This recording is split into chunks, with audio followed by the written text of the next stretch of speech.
And we are live up in this thing. Hello, everyone. I'm Paul Wizzo, and welcome to Wizzo Talk. I'd like to send out a big thank you to all of my subscribers. I want to thank you for your support. I appreciate it. And remember that it's always free, 100% free to like, share, and subscribe. I appreciate your support. If you'd like to subscribe to the podcast, you will see the link in the description or just look for Wizzo Talk on YouTube. And with all that being said, we're going to go around the room. We are going to meet our guest and we're going to get this thing going. Miss Cree, come on, what you got? Hi, well, my name is Lucretia Jackson. I can be reached at Cree21Boom. I'll be starting my own podcast soon on YouTube, so check me out. Thank you for having me, Paul Wizzo, again. And nice to meet you guys. And I'm ready. Let's get it. All right. Cree 2-1 boom. Okay, you got some guys right here that'll probably be on there and like to get on that podcast with you. So, all right, dear. What you got there, Tony? What's going on, man? Appreciate you for having me back. What's up to everybody? I'm Tony Johnson, the founder of Changing the Narrative, nonprofit group here in Temple.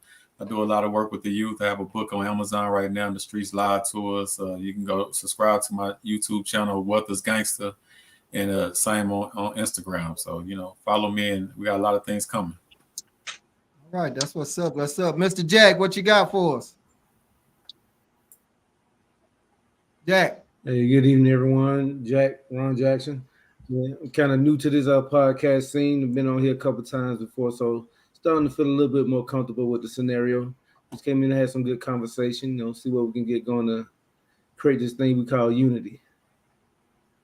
All right, that's what's up. Shit, Jack, I'm gonna tell you right now, we're gonna have to get you to quit saying that new shit because you're a professional now. You've been on a few times.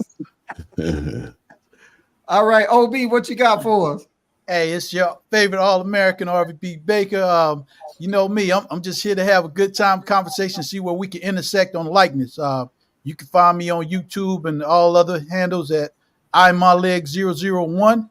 And let's go ahead, let's get it. Let's have some fun. All right. Jason, what you got for us? Jason Payne. I don't have a special podcast, nothing like that. I'm just a dude that got a lot to say. I'm happy to be here. I'm always happy to be on the Wizzo Talk. All right. Mel, we see you popped in. What you got for us? What's going on, everybody? Good evening. Melvin Derrico Jr. Catch me on all platforms at Melvin Derrico. Stand-up comedian out of South Florida. All right. And Melvin, you got a show coming up or something I saw, right? Yeah, man. Doing the Miami Improv for the 7th time. So that's what's up, man. Yeah, that's man. Doing the Miami Improv tomorrow night. It's gonna be a little ignorant, Good old, That's good. Nothing holy about the city of Miami. So. Already, that's what's up. All right, glad to have you there. 7, what you got? Yo, this your boy 7 Points of Bliss, aka Pomegranate Samurai, man. Y'all can check me out on Spotify on the Cosmic Currency 777, or you can just Google After Real Truth, all one word, and you can check out some of my art, man. Maybe order some T-shirts or something like that, man. But it's an honor to be here yet again, man. All right, that's what's up. Did y'all hear Sam pretty good? He came out a little low to me. Did y'all hear him? I can hear. Okay. It just might be on my end right here. So, guys, let me say this first. I think we lost Jack. Maybe he might jump back in. So, I want to thank each and every one of you guys for coming on Wizzo Talk. I appreciate you guys. And one of the reasons I selected you guys because at some point in some time, each and every one of you have mentioned something about unity being on the previous podcast, or either I know you to where you feel and follow you like that. So I know you know something about that. So without further ado, I'm going to go on. And the topic for today is what will it take for Black people to unite as one? But before I say that, before we get off into that, I'm going to just say that there's a number of organizations out there, and I haven't, and I don't know about you guys, but I haven't been reached by any of those organizations. One of them you only see when someone is shot and someone's hurt or killed, and then they in the spotlight or whatever. You go to the churches and whatever and something like that, they asking for people to join, but I never hear anything talking about unity to try to unite us as one. So that's just, I'm getting a little feedback from somebody, I'm not sure. So, but that's just something that I just wanted to kind of put out there. and I don't know who that is right there. So for the topic for the day once again is what will it take? Y'all hear that? I think that might be Cree. Oh yeah, she didn't walked away, so that might be her. Yeah, I turned my mic off, so I don't think it's me. Okay, so the topic for the day is what will it take for black people to unite as one? One thing I like to do before we get going, also, guys, is just remember we all can't talk at one time. So just keep that in notice, and we're gonna go on and get it going on popping. So, Seth, I'm gonna come on over there with you. So, what do you think about this topic? What will it take for black people to unite as one? Wait, did you say me? Yes. Oh, okay, because they blinked out for a second. All right, so check this out, bro. Honestly, this is what I think, bro. I think that we need to go back to being segregated again, bro. And I know that's a hard topic for a lot of people to think of, but when we were segregated, we had all our own shit. We had everything, our own businesses, our own buses, everything, bro. You know what I'm saying? We was at the pinnacle of what we were doing as far as to being around like pale skinned people. You know what I'm saying? Before that, we had like Egypt and all that shit. We was building amazing things, but we forgot that. You know what I'm saying? And then we started diving into the white man's money. You know what I'm saying? Because these are all white people's or pale skinned people's principles. So we were always on top. But when we started to become segregated with other races, we had to hold ourselves to their standards, their paperwork, their money. You know what I'm saying? Before that, we were great. When we started becoming integrated with other people, we started to fail because we lost everything. We lost our businesses. We don't have anything now. I mean, when I was a shorty, we had like black businesses everywhere, bro. Black beauty supply stores, black currency exchanges. Now we don't have anything, especially in Chicago. It's horrible. I don't know about here or how it was, but from where I'm from, bro, we don't, bro. They don't have anything anymore in Chicago, bro. It's sad. Damn, segregated. All right, Jason, I saw you frown. I saw Aubrey frown. So, Jason, one of you guys, which one y'all want to go? I mean, I can go. I didn't frown, man. I smiled because I agree with him 100%. I feel like one of the major problems that we had was the deviation when we started talking about integration, the deviation from us wanting the federal funds to supply our black neighborhoods and our black communities is what the origination of that movement was, and we deviated from that, and then it was like, okay, we'll give you that, but we also want to give you, our culture and our Western way of thinking. And so the reality is I agree with him, and I know that's a little different because I don't always agree. I don't always agree with Seven, but I agree with him on that. I feel like a large part of where we are right now as black people is what we allow other communities to dictate to us what we should accept, and we do. And when I say we, even though I personally don't, a larger number of us do as a community, and I agree with them on that point. Okay, before someone else go, Miss Cree, whenever you leave, because we can hear you doing everything, smacking, chewing, all of that. So you might want to mute when you doing that because you. Oh, my apologies. I'm So so the question, sorry. My friend bought me some jalapeno popcorn. we hear it too. So just to go on, your Seven was talking about us being segregated, going back to segregation days. Anybody got any? Jack, Melvin, I'm Arby, sorry. Can you tell me what was his point? I'm sorry. I'm so sorry. I do apologize. I'm so sorry. Yeah, he was What about saying being that segregated? we should go back to being segregated, to the segregated days. Mm, So okay. Arby had something, I believe. Go ahead, Arby. Yeah, what I wanted to say was that again, me and Seven always go at it, but a lot of stuff that he has to put out there, I can't deny the truth. Things did go wrong when we integrated, but I see a difference in it because when I was growing up, we were always told, hey, integration was made for everybody. But after I grew up, I realized integration was made to get that money out of the black community into the white communities. Now, I don't agree that we should be segregated again, and I got different reasons on that. But I do believe we need to have a more focused power structure on the community, because when Seven was talking about Chicago, and him and I are from Chicago, I remember clearly in the 70s and the early 80s where buy black was a big thing. We were still integrated. We can go in it wherever we wanted, but on the south side of Chicago, it was exclusively black. So people bought where they were at, And what I saw after the 80s was people want to be cool and be seen downtown. Everybody wanted to be seen on Navy Pier. Everybody wanted to go where Oprah went. And all that did was take money out of our communities up there. Now, again, when I talk about integration, I'm not saying that we need to be kumbaya with them, but when we talking about money, because y'all know I'm straight up capitalist, I want that money to come into the community, just like they forged this integration to say that we're equal, and they pulled money out of our community.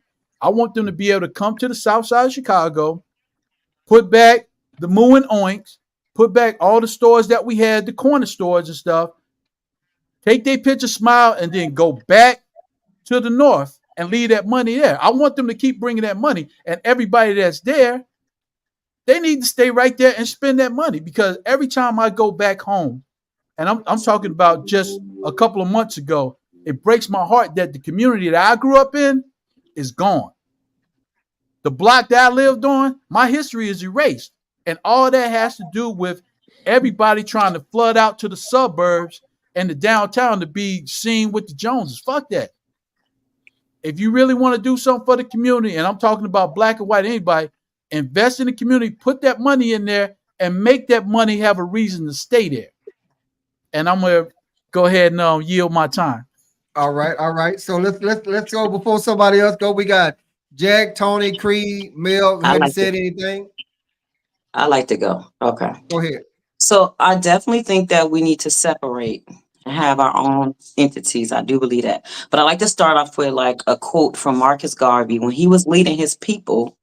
He was doing an interview, and they was asking him like what was one of the huge mistakes that he made while he was leaving his people, and his response was trying to change the conditions of men instead of changing the mindset of men. So actually the way we live is a mindset that we've been a conditioned people since we were birthed. From birth to at least 12 years old is like the critical times, and with all the knowledge. And all of our knowledge literally came from European people, white folks, like all of our knowledge. Like, and they taught us not to like what we look like in the mirror. They taught us that if we too dark, we really out of there. You know what I mean? Like they hate our hair. Like they gave us, this is what you should look like. This is what's beautiful. Black is ugly. Black is evil. Even today, we are scared of the dark because we think it's evil. And we think we're black, but we're really not black. If you look at the color black, none of us look like that, period. So, and about the money part, like, what, I wrote it down. Hold on. Years ago, we were 143 years ago, to be exact. And I got this knowledge from somewhere, but we were 1/2 of 1% of all the wealth in America 143 years ago. Today, we are still 1/2 of 1% of all the wealth in America. We are grossing the largest amount of money in the world globally, and we still don't own planes, distribution centers, trains, hospitals, schools, things that a society needs to sustain itself. So when we talk about separating ourselves and our black dollar, we have to come up with solutions on how we can all come together with them, because we are so separate today. I don't know how we gonna fix it. I would love to have these conversations over and over. I would love to see change before I'm out of here, but we definitely need to come together separate from them or anybody else for that matter, because most races, they work within their communities to be successful, and they constantly put their race first.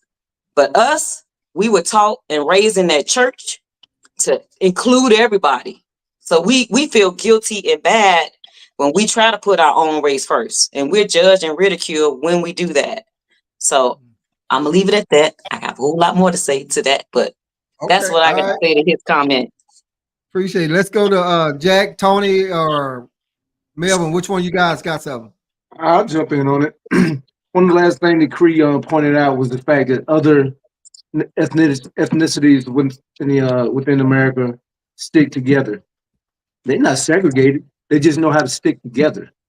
I don't think it's necessary our geographical location. One thing that Cree spoke on was the mindset. The mindset is the most important part because we're not going to up and go to Africa as good as it sounds on paper. It's not going to happen. For one, we are addicted to the white man's retail. You had this saying where the white man's ice is colder. Everybody has that mindset. His ice is colder than mine. And so until we change the mindset and learn how to come together what we are, you put it together all now, we're gonna just turn on each other. Without changing the mindset before you change the locale, it's not gonna work. More people are concerned about what they wear, what they drive, how they live versus a quality of life for themselves or the ones that they're going to leave behind. The average black person, I would be hard to press to believe that the average black person has life insurance. How many times we lose somebody and have to start a GoFundMe page, or ask the church for money, or do these other different things? So until we get a mindset that we are originally one of the original cultural people, but yet we can't stick together as a culture. We're tribal by nature, but yet we can't stick together. And separating us is not going to change that, in my opinion. Okay. Let me go to Melvin. Hold up, Jay. Let me get so Melvin and Tony can say some on that, and then after those two, we come right back to you there, Jason. Yeah, that's fine. Melvin, what were you finna say, Melvin, what you got? Yeah, so I totally, I mean, everybody hit it on the head for the most part. I agree with almost everything said here. I think a lot of situations, a lot of times you perform best when your back is against the wall. And as great as what segregation did as far as the black dollar, it was situational. It was forced. Like if we had options to drink clean water and be on the good bus, I'm pretty sure niggas would have been on the clean bus and drunk clean water, right? But it wasn't an option, right? We weren't allowed. So I think currently, I think black people right now, we're too comfortable. We're comfortable. We like you said, we enjoy the white man's retail. We enjoy the labors of spending our money with them. So I don't think there's a situation that something has to happen for us to get out of our comfort zone and spend with us and have that mindset. Because again, like we all said, it's a mindset thing. You know what I'm saying? None of us, I don't think we collectively have the mindset of like, we can do this. Again, that 143-year gap, there's no logical explanation for that. Like for any, like at all, in my opinion. So I just think something we have to get together collectively, but I don't think I don't see something of ease that would make us unify like that. Okay. Jason, don't lose your point. Let me see what Tony got. Don't lose your point. Tony, what you got? Yeah, I agree with a lot of things that was said. To me, it's all about the mindset because we can go back to be separate together, whatever. The way we operate now, we would still lose regardless because we just operate different than when it was in segregation. Because of course, back in the days, we operated different. That's why segregation. That's why we had our own Negro leagues. That's why we had the wealth. That's why we was building that because the mindset was okay. This is ours, and this is what we're building. Now, the ones I see people that build together today, the mindset is so different and so detached from each other, so detached from the building as one. Like now, we couldn't do a boycott like we could back in the days. Back in the days. People, a lady that didn't even have a problem with her boss would not ride the bus just because as a community we not riding the bus. Now somebody say I'm not riding the bus, the next person gonna be like, man, get out of my way, I got to get to work. We just not, our mental is not together like that to have those type of movements. So I definitely would say we have to get it to the mental part of it, and everything what everybody was saying is true, but we got to figure out how do we get over it. We know that. we know all the things, the problems and stuff, but how do we get over it? And I think a lot of that is just being more financial literate. We're the first generation. A lot of us are trying to figure out the financial game. My parents, we talked about it before the show started. We didn't get really passed on financial empowerment. That's why you see a lot of people that's been rich for the last 20, 30 years mess up. And people like, oh, they messed up this and that. They got to realize that was the first generation of us seeing money like that. Like these football players, a lot of them go broke. That was the first generation. They was the first person in that family to see that type of money. So we got to understand, it's just not that we're dumb. It's other cultures been dealing with wealth. So they great grandpa had wealth, lost it. And so they was able to pass down to the next generation how not to lose again. This is our first generation of really trying to pass on some wealth. And a lot of people, we fumble in the bag, this and that, but it's a mindset. So we just have to understand we have to grow together. And it starts with respect. There's a lot of people going to have different opinions and all that. And the first thing about us coming together is realize we're not going to always agree. And that's the first thing, because a lot of us we'll talk that coming together stuff, and so we disagree with somebody. Oh man, I don't fool with that Negro no more. So we got to understand that real tough conversations. We got to be able to, man, I don't agree with nothing you just said, but I understand the end goal. We want the same end goal. We just might have different routes to get there, and that's what I'm saying. Once we get to that part, the respect part, and no matter if I disagree with you or not, we still gonna build on together. And we talked about this before. I think me and Seven, we talked about it too. About if we disagree 80%, let's figure out how to build on the 20%. We look for every reason not to work with each other, every reason not to build, and then we go back on, well, it's been like this. No, it hasn't always been like this. We just never had it, to this level where we're trying to get the wealth and get our freedom. Right. Okay. Well, we're gonna come to Jason, but before I go to Jason, I don't want to call out somebody's name, but I hear that popcorn or something, and they sucking on their fingers and everything like that is smacking. But I'm not gonna call out that person's name. So Jason, I believe you had something on something that Jack was saying, or just in general. What I did, I wanted to point out in response to what Jack said that I agree with what he said about us talking about a geographical location. But when I did initially agree with Seven, I still agree with that point. I'm just saying that I was 100% talking about a mentality. I understand that when I speak of community, I'm speaking of the spiritual and the identification that we make with one another to become a community, like the same way you would talk about the Asian community or the Hispanic community. They don't all necessarily live in one place, but it's how they treat one another and it's how they do things. And that's what I was speaking about when I say that we need to, go back to building our community. And when I talk about separate, meaning I wouldn't bat an eye if Paul had a restaurant 20 minutes away from me and I got to pass 30 restaurants to get to his restaurant. A part of being in that community is that I would make that drive. I'll make that effort to support him, to support our community. And that was the sense I wanted to point out. But I do agree with what everyone else is saying. Hey, can I say something real quick? Yeah, go ahead. All right. The reason why I was speaking on segregation was because when we were segregated, we had a whole mentality for our own. You know what I mean? Like people supported each other back then. We owned our own communities. Now we don't own anything, and we have people. For the lesser, I would say that people call themselves gangbangers and shit like that. Like, right?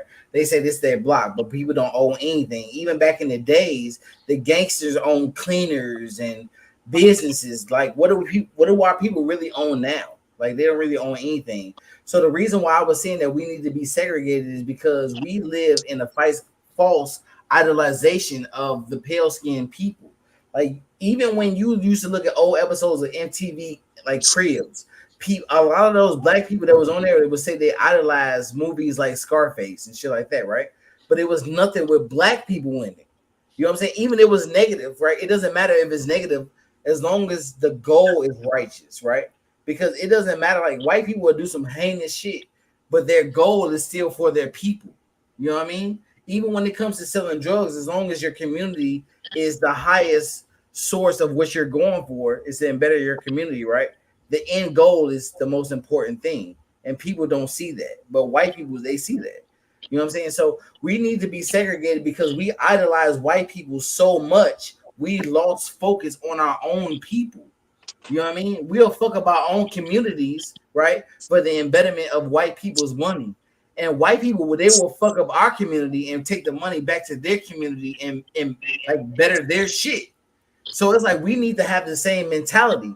When you look at old shows like Everybody Hate Chris, right?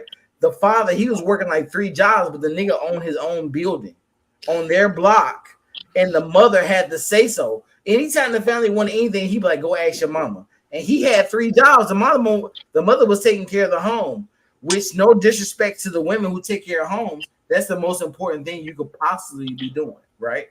But the thing is, our communities had those type of gender roles because they understood the power in the family. Now we don't understand anything. The only thing we understand is white people's money, and that's the only goal. We would destroy our entire family just to get fucking food stamps from the government. That shit is crazy. You know what I'm saying? That's heinous, bro. We not bringing our families together anymore, and we need to start thinking about that. It's not the money, it's the principle. When we have our own businesses and our own communities coming together, right? There's something way more powerful than that. Because like they were saying, our money is the most money out there. The white people, they going for our money. They're going for our votes. We have the power. But why can't we see that we have the power? And that's the problem. Creed, what you got? I like to follow up with that because I do believe we need to have our separate entity, and this is the only way we're gonna get people to act differently, move differently, believe differently, see differently. One of the things I do know that is you cannot replace conditioning with facts. So just because we put out the information, the conditioning is still there in the brain. So in order to change the mind and to create new ways of thinking, I think being separate will help that, because as long as we live in their world and their rules and their regulations and their gods, because that's what we follow. They didn't do nothing but switch the slave masters and gave us the white Jesus. I'm just gonna go ahead and say it. Okay. That is the only, I'm just saying that is the only global wise entity that black people have and hold dear to their heart. They will die for their God. You say anything about they Jesus, they will go off on you. But what I do know is that we are black Americans, or however you want, African, whatever, before we are anything else. Before we are part of any organization, before we are Christians, before we are Muslims, but for whatever reason, we won't fight just simply because we are who we are. Like, we pretty much don't even like ourselves. A lot of us, I love myself, but it's a lot of us don't even like ourselves, and we just want to change, rearrange to become a part of their society. If we were able to like get together and create our own society and keep our money in our own neighborhoods like it was, you notice every time we do that, we become big and strong, and they tear it up.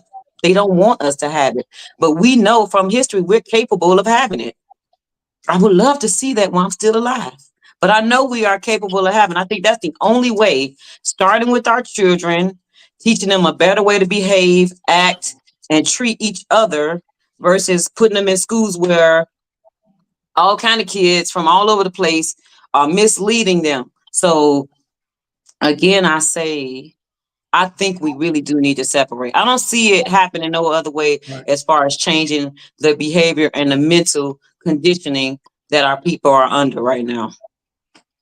So, Right. She yield back. Anybody got to jump on something on that before we move on? Ooh, you want me to piss information is not everybody enough. off? Go ahead with it, Orv. Y'all ready for me to piss everybody No, off? Oh Lord. Come on, piss them So- off, OB. The first thing I want to say is I'm always looking for intersectionality for our conversation. The main thing I got from this is the mindset. The mindset is the thing that has to change. But here's the thing that I don't think that we're looking at in the full picture. Acceptance. Every black person doesn't think the same way on everything. I mean, we can't even come together and say if we're black or African American. And what I've seen in the community is that, just like Seven and somebody else said earlier, if we don't agree, we're like, oh, I think Tony said it too. We dismiss that person immediately.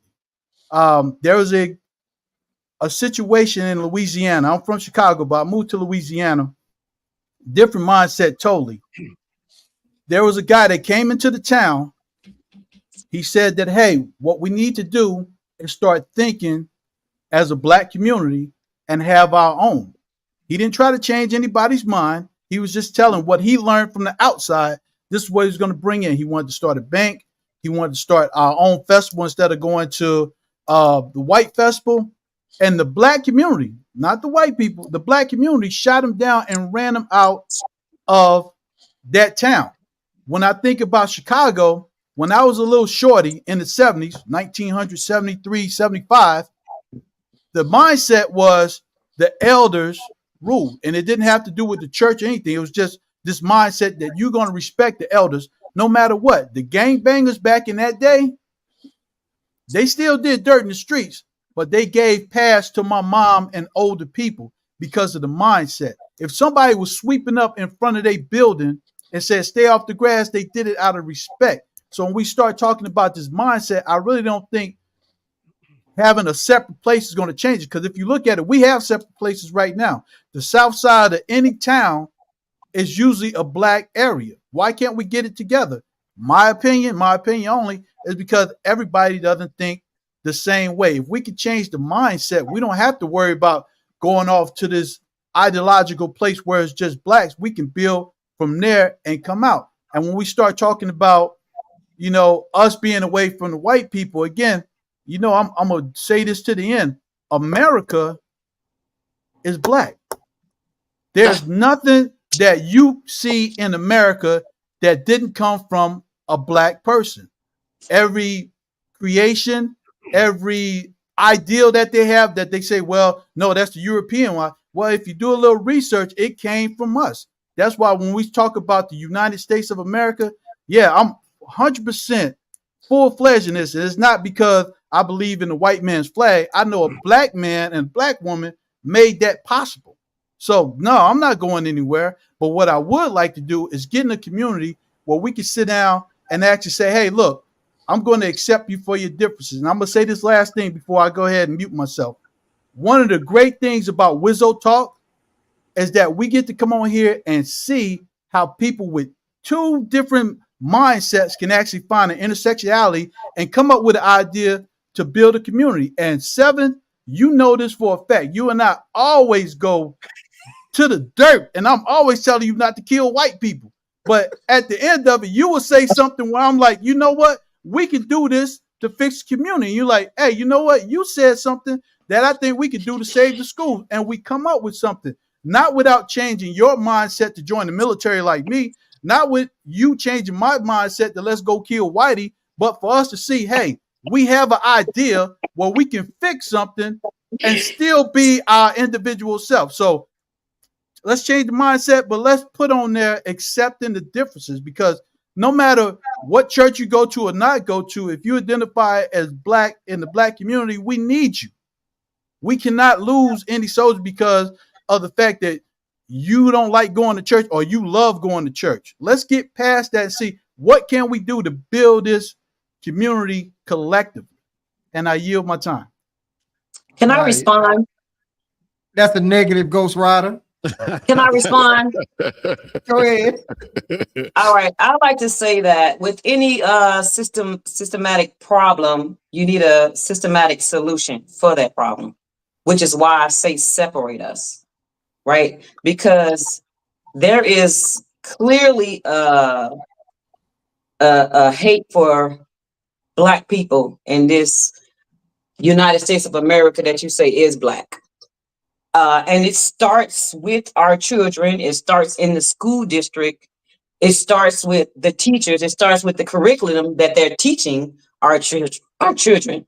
So if we stay in that, how in the world are we going to change the mindset when they keep with the same system? This is proven to work for them. They're not changing it. They might rearrange it and make it worse, but they're not going to change it. If we separate ourselves, we can create our own curriculum and teach our kids about, you said that it's Black. We know that Black people contributed to society and to this world. Are they teaching it in the schools? Absolutely not. They are not. We get maybe one or two Black people that they talk about, namely Martin Luther King, maybe Crispus to tell you the Attucks. truth, I don't know, Harriet Tubman, maybe. But Can't leave it's Christmas so Atkins out. many people that have contributed to United States of America that don't even get mentioned because of the school district that we live in. And they may be responsible for a lot of our problems, but we in turn are responsible for still being in the same place, meaning same mindset. Because when you know better, you should probably do better. That's just it. And I spoke about the church being the only systematic entity because that's the one place where Black people are in agreement. We kind of treat each other like, you don't even know me, but come here, sister, and hug you. Like I went to visit several churches and I've been treated as if with love. You know what I mean? Of course, you have your few people that, you know, whatever the bad seeds, but most people in church, which is the only systematic entity that Black people have since I've been alive, treat each other with love. Now they treat everybody with love because that's the teaching. But I'm a firm believer that if we separate it and teach each other to love ourselves, because I don't know why Black people, I do know why, because they've been taught and conditioned that we need to love our enemy. What other race loves their enemy? Like why are they even teaching that? Like you could come shoot up my whole block and I'm supposed to love you when you got Black people hugging and forgiving people for killing their kid. Are you serious? Like there's no way. But they are conditioned in their mind that God, Jesus, wants you to forgive them just so you can have forget.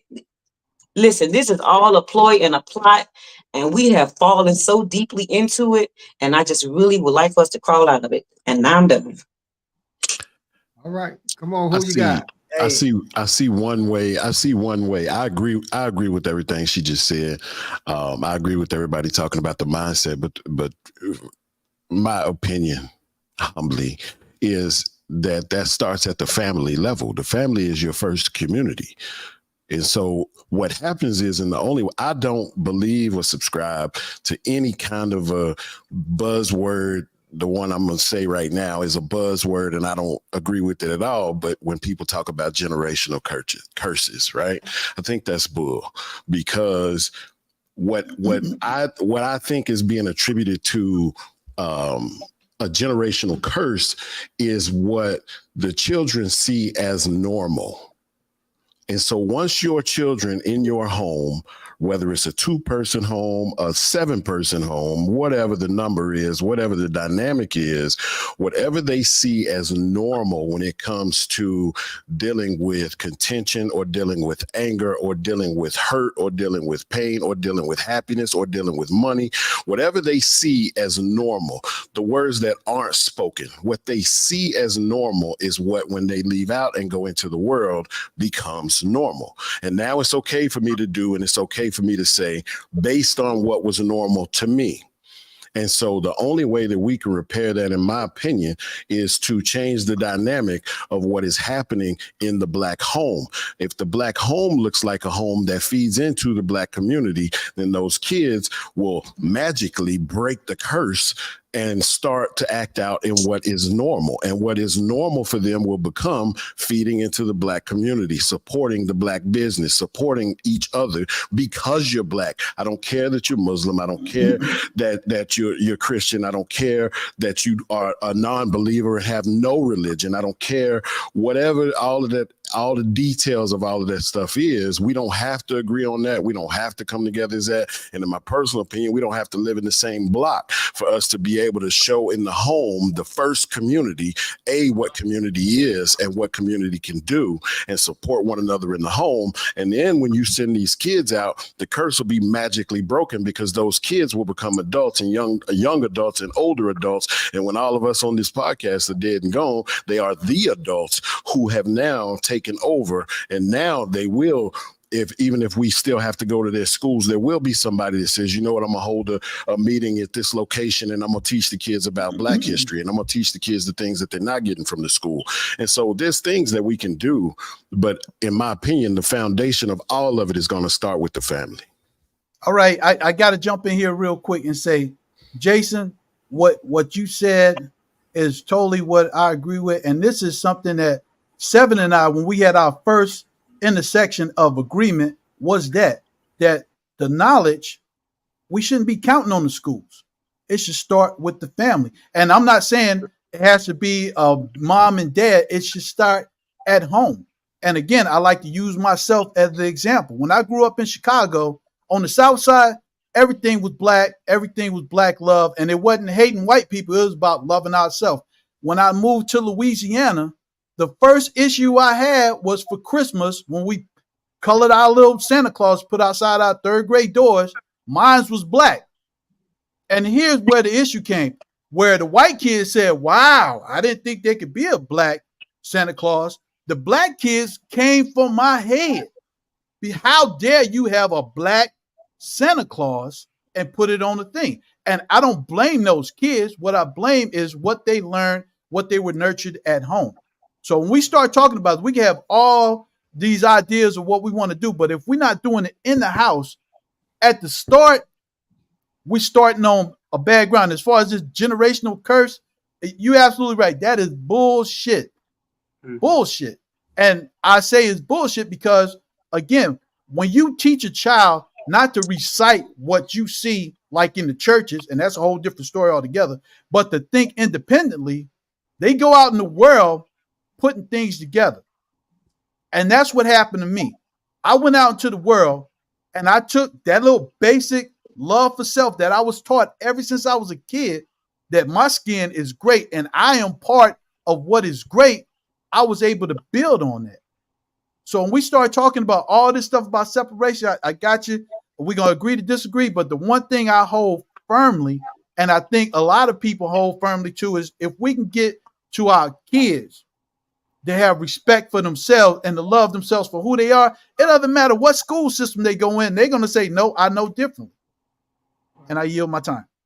Hey, all right. Hey, bro, hold on. Now, I just want to say this, man, and this might strike a chord in a lot of y'all, man. First things first, the thing that separates everybody that's on this platform with Wizzo right now is the fact that we think different from a lot of other people in our species. None of us think the same way as far as the population of the rest of our people. Now, when I say that we should not be classifying ourselves as black people or African American people, that's me going along with Orvy's plan, because that's me being civil, right? We are not black people, right? And we're not African American. We are Native American. That's me playing along with the system. That's me saying, fuck it. Why we don't have to kill everybody? Because at the end of the day, right, they were killing all of our people to get us to where we are now. So when I say that we're Native Americans, that's me playing along with the United States government, letting them know that we know who we are and that we deserve our land back, right? Because at the end of the day, we could all be militarized and just destroy these people and have all our shit back. Now, I know Orby gonna say that these people got weapons, right? But the thing is this. We honestly don't know who we are. And when we talking about thinking, a lot of people, right, our ancestors, or we would call them our ancestors or our elders, they don't know who the fuck they are because they were brainwashed in their schools to be taught that we are black and African American. Now, we were taught that we were African American so that they can have our land and they can make us think that we can go the fuck back to Africa where we never came from. But we have to understand that this is all our shit. And these politics that they're playing are all fucking white people politics. They're making this shit up as they go along. We have to understand that this is our shit. And we can take it back at any time. If you do your research, as long as you accept the fact that you're a Native American and you say that shit on your paperwork, that's what stands. We keep calling ourselves blacks, which give us no power. No other race defines themselves as two different places. You know what I'm saying? We can't be African and American. Motherfuckers call themselves Jewish. Motherfuckers call themselves Germans. Even if they come over here to America, we're the only people who fuck ourselves over and say that we're African American. We never were in Africa. We're from here. People have to understand that you have to do your history. We are the Egyptians. The map was flipped upside down and backwards. Everything that they're telling you is from over there is actually from over here. The oldest pyramids are in the Grand Canyon. The people who worship the feathers, which are the Indians, are also the Egyptians. You have to do your history. The map was flipped upside down. I cannot say that enough. People have fucked up history so that we can believe what they're telling us to believe. Y'all have to just do that. Y'all have to do that research. And when you see, you'll understand, because they have indoctrinated us, right? To a certain point. Even when we go to the doctors, right? We think that what they're giving us is medicine, and they're fucking us over, bro. If we believe everything that they're saying wholeheartedly, we're going to keep teaching our children the wrong shit. And that's going to keep fucking up generations to come. We have to understand the politics that they're playing, and we have to play something completely opposite. We keep believing what they're telling us. I can't say that enough. Stop believing what your enemy is teaching you, please. All right. So we're gonna move right on, just so because I want to make sure that everyone get a chance to get a talking point in. And I tell you, that started out with going back to segregation, and well, that took a whole big old turn up in there. So, like I say on Wizzo Talk, you never know what you're gonna get, and we may not agree or disagree, but everybody brought up and they stand firm in what they believe. So, to the viewers that's watching, I'll ask you if you like, share, and subscribe. It's 100% free to like, share, and subscribe. And you like to subscribe to my YouTube channel, the link is in the description. I appreciate your support. Now we're gonna come to Melvin for this next talking point. So, Mel, what you got for us? So, it's very easy to identify problems, but it's much harder to create solutions. So, we all do feel like the common denominator in Black people overcoming is some sort of unification. So, my question to you, intelligent people on the broadcast, is what do you think is the best solution for Black people today to unify in America? I had that in my notes, but not I'm worded like I'm that. But go sorry, ahead, though. man. Go ahead. That's all right. Go ahead. Go ahead. I went to college, but I didn't finish, so I sound a little educated. I have a theory on that, and that starts with Black men and Black women realizing that we're not each other's enemy. If they keep us going at each other's neck and head, they don't have to worry about nothing else. And with the advent of social media and all the other shit that we ingest, you see more talking points on Black men and Black women being against each other, when we're all victims of some bullshit from the past. Understand that women have been more unprotected than men do, just by them not being able to physically defend themselves in some situations. But you would think, one would almost lead you to believe that there was some damn guardian angel over Black men back in the day when there wasn't. And so we spend a lot of time who's the bigger victim in the situation, or who's had it the worst, or they keep us going at each other's neck and head, and everything beneath us is falling apart and dying because we can't unify as adult men and women. So until we get that part of the solution worked in, everything beneath it is going to damn wither away, in my opinion. Okay. Anybody? I agree. But I also would like to add to that I believe that there's so many points to get to where we are now. The diversion of growth would look like a tree, if we could imagine there's so many problems that were offshoots that lend to the larger problem. And I think that everything that everybody is mentioning is one of those offshoots. My suggestion was to restore the family, whatever that looks like, individually and then collectively.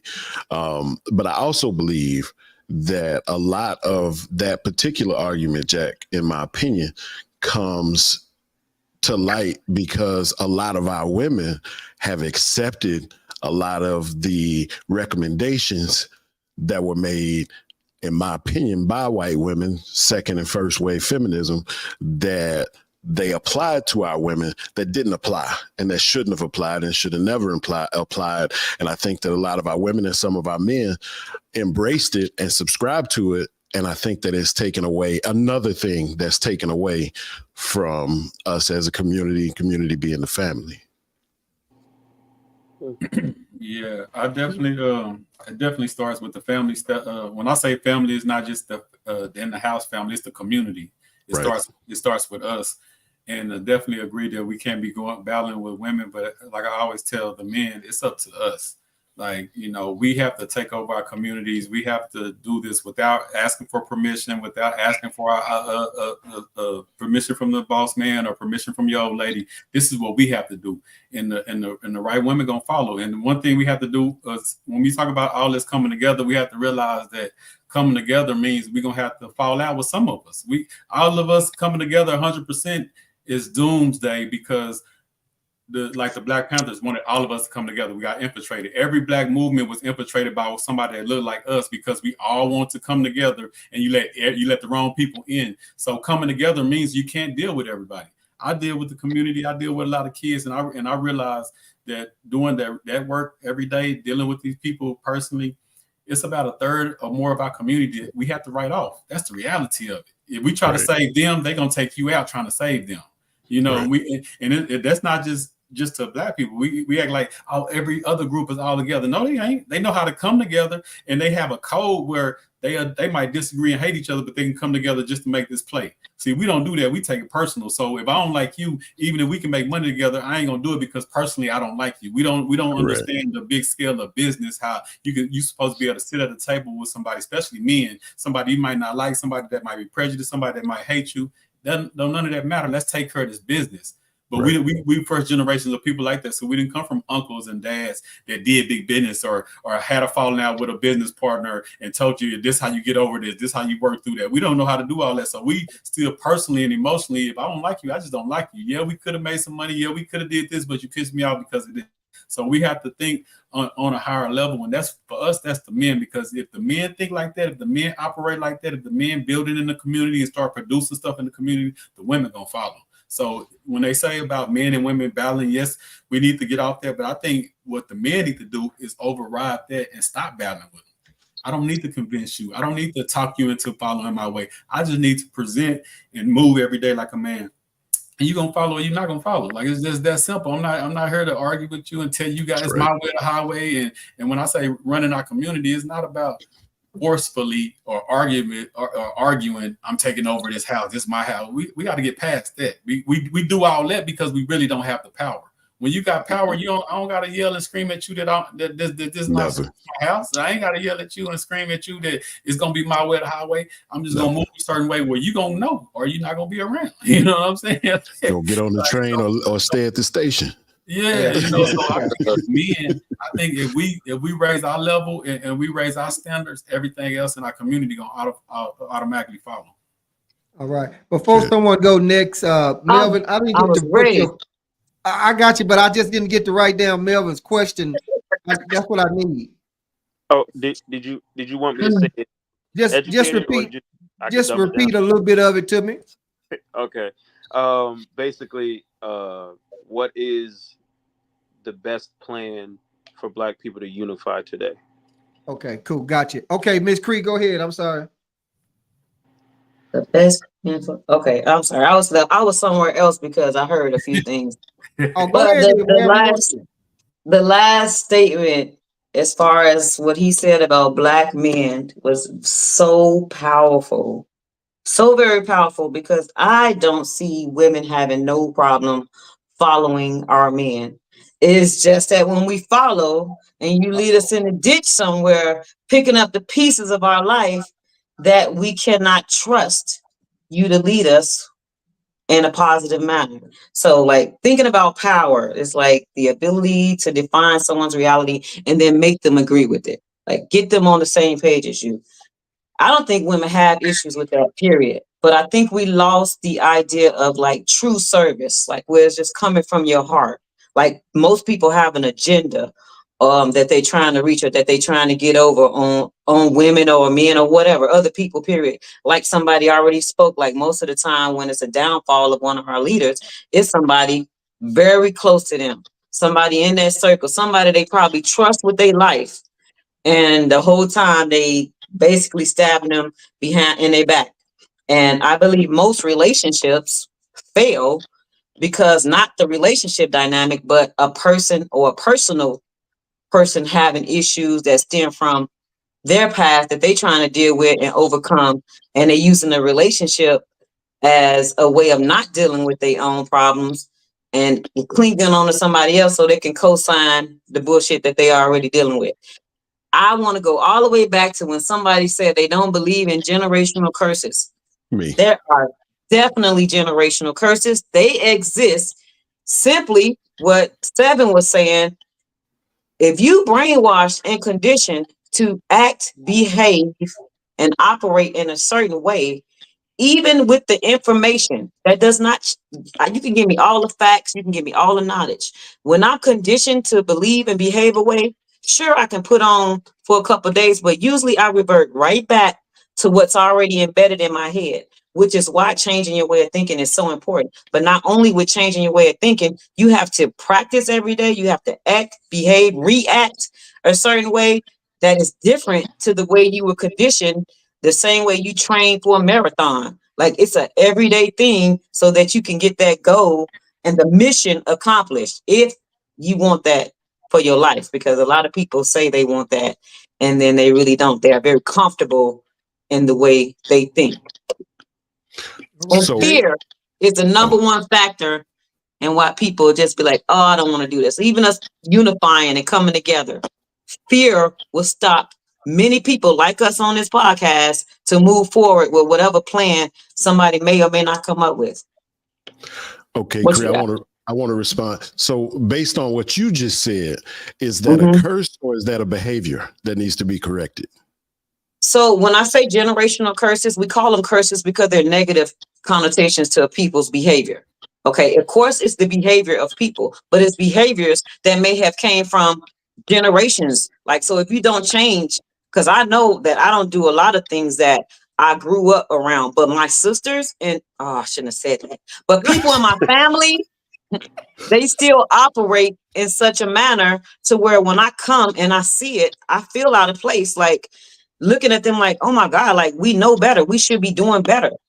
Because you've done the work and changed that behavior. And so Exactly. all I'm So saying when I say that I don't believe in the generational curse is I'm not going to attribute something to the esoteric that I can change with my own human being and my human body. I can change those behaviors. I can learn and I can do better. And so when, like I said, when your children see that you've changed that behavior and that they take on that new behavior as normal, I don't think there was a curse broken. I think that the behavior and the negative traditional behavior has changed. And that's why I say I AKA, don't believe in curses. I just believe that in the curse particular. was broken with me. AKA the curse Right. was And we're broken with saying me. the same thing. We're saying the Yeah, same it's the thing. same thing. It's just a Right. play on the words. I want you to Right, understand. right, It's the same thing. It's just right. literally a play on the words. But But it is definitely.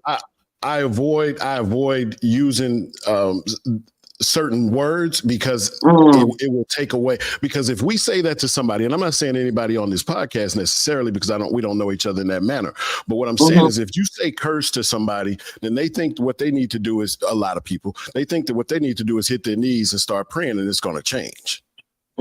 Instead of saying that we have behaviors that we can handle ourselves. We don't have to put that in an esoteric hand. We don't have to put that in God's hands. We don't have to put that in our lives' hands. We don't have to put that in anyone else's hands. That's in our hands, because just like you're talking about the behaviors that you've changed in yourself and you feel uncomfortable when you get around your people, I'm the same way. I bet everybody here is. So we go around and we've changed certain behaviors, negative behaviors that we obtained from our family through tradition.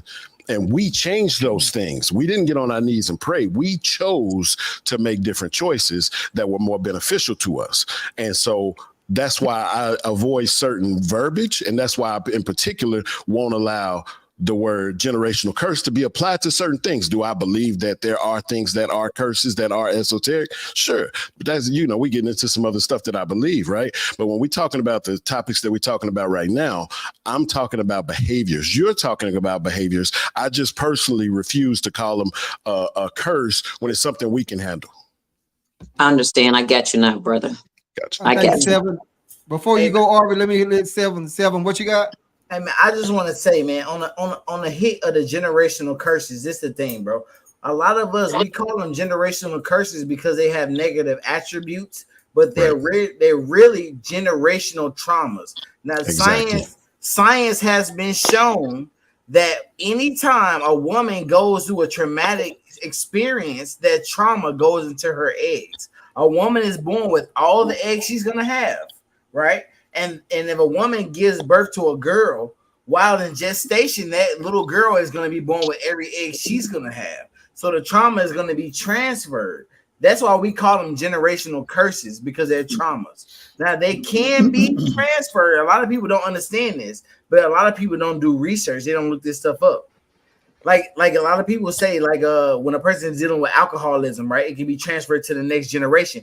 We can break these things that we call curses, but if a person is not aware of these cycles, right, they can't even begin to even fathom that they even have these things called traumas or curses, right? So we have to be aware of ourselves.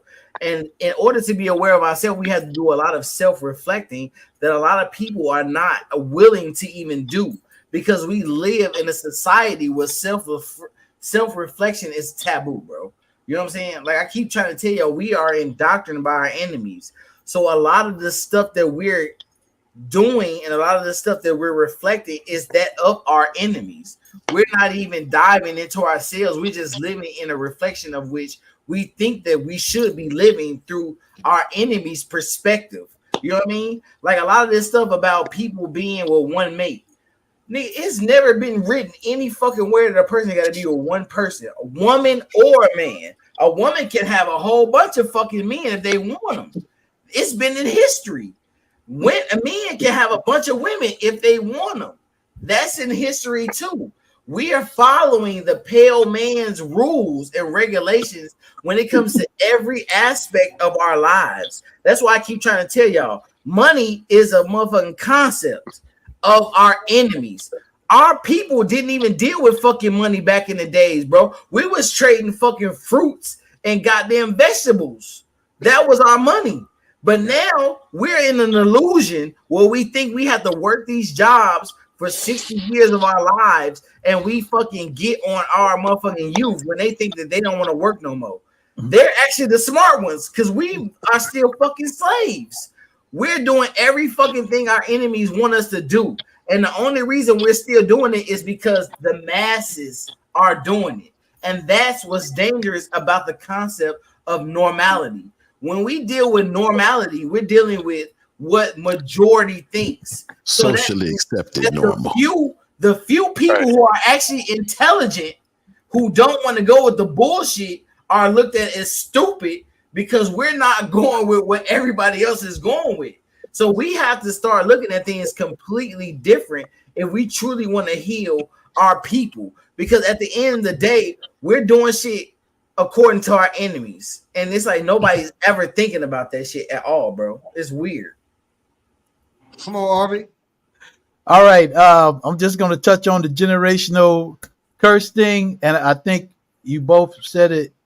It's just a difference of words that I don't believe in, because sometimes when you say this generational curse invokes the idea of spirit and praying, that's a whole different story altogether. But I do want to touch on what you said earlier about the best plan forward. And again, this is just me. How do I see the best plan forward for the Black community? And I got 3 stages. The first one being a community. Tony said something that I wholeheartedly believe in. You know, standards matter. What do you stand for? Everybody in the community is not going to stand for what you do because it's not cool to them. And that 1/3 is going to have to be left to the side. But the 2/3 have to stand on principle. And in the military, we call it intestinal fortitude. What do you stand for? and this is something that was taught to me by my grandmother. What do I stand for? I stand for clean streets. I stand for helping my neighbor, whether they are Jehovah's Witness or atheists. If they need help over there, they need the garbage cans changed or somebody get their dog, do it because I can, not because I'm going to get some reward on that. And if everybody in the community is thinking like that, I believe we can move forward. That second phase has to do with something that is closely united to Black communities, which unfortunately or fortunately is church. I feel that with the church, the community has to have a conversation with the church on what they're actually doing for the community. Are they there to collect tithes to make the church bigger and buy some new pews? Or are they going to be there to actually collect money so when families are in need, they can give them a loan, interest-free loan to help them get on their feet and actually be a part of the community? And if they're not the church that's helping the community, they can go with the 1/3 and be up out of the community. The third thing that I'm going to say, huh? So you got rid of all the churches, man. Hey, we have to, believe it or not, there's some little churches out there that people don't talk about. That's what they're doing. They're collecting money as a collective. So when somebody needs, they can give them a microloan for $1,000 because they're in there. And the big churches should be able to do it. But that's whole conversation altogether that we can have. The third one, and this is one that we can go back and forth on, is holding the government responsible. You know, we talk about the government and what they owe, and there's a lot of things that I say, oh, I don't agree with it because we are United States of America. We are the people, but there's a debt to be paid. And yes, I'm talking about reparations. No matter how people look at this, when you really look at America's history, there's a debt that is owed to Black America, where you want to say African American. There's a debt to be owed. Now, could they fully pay us?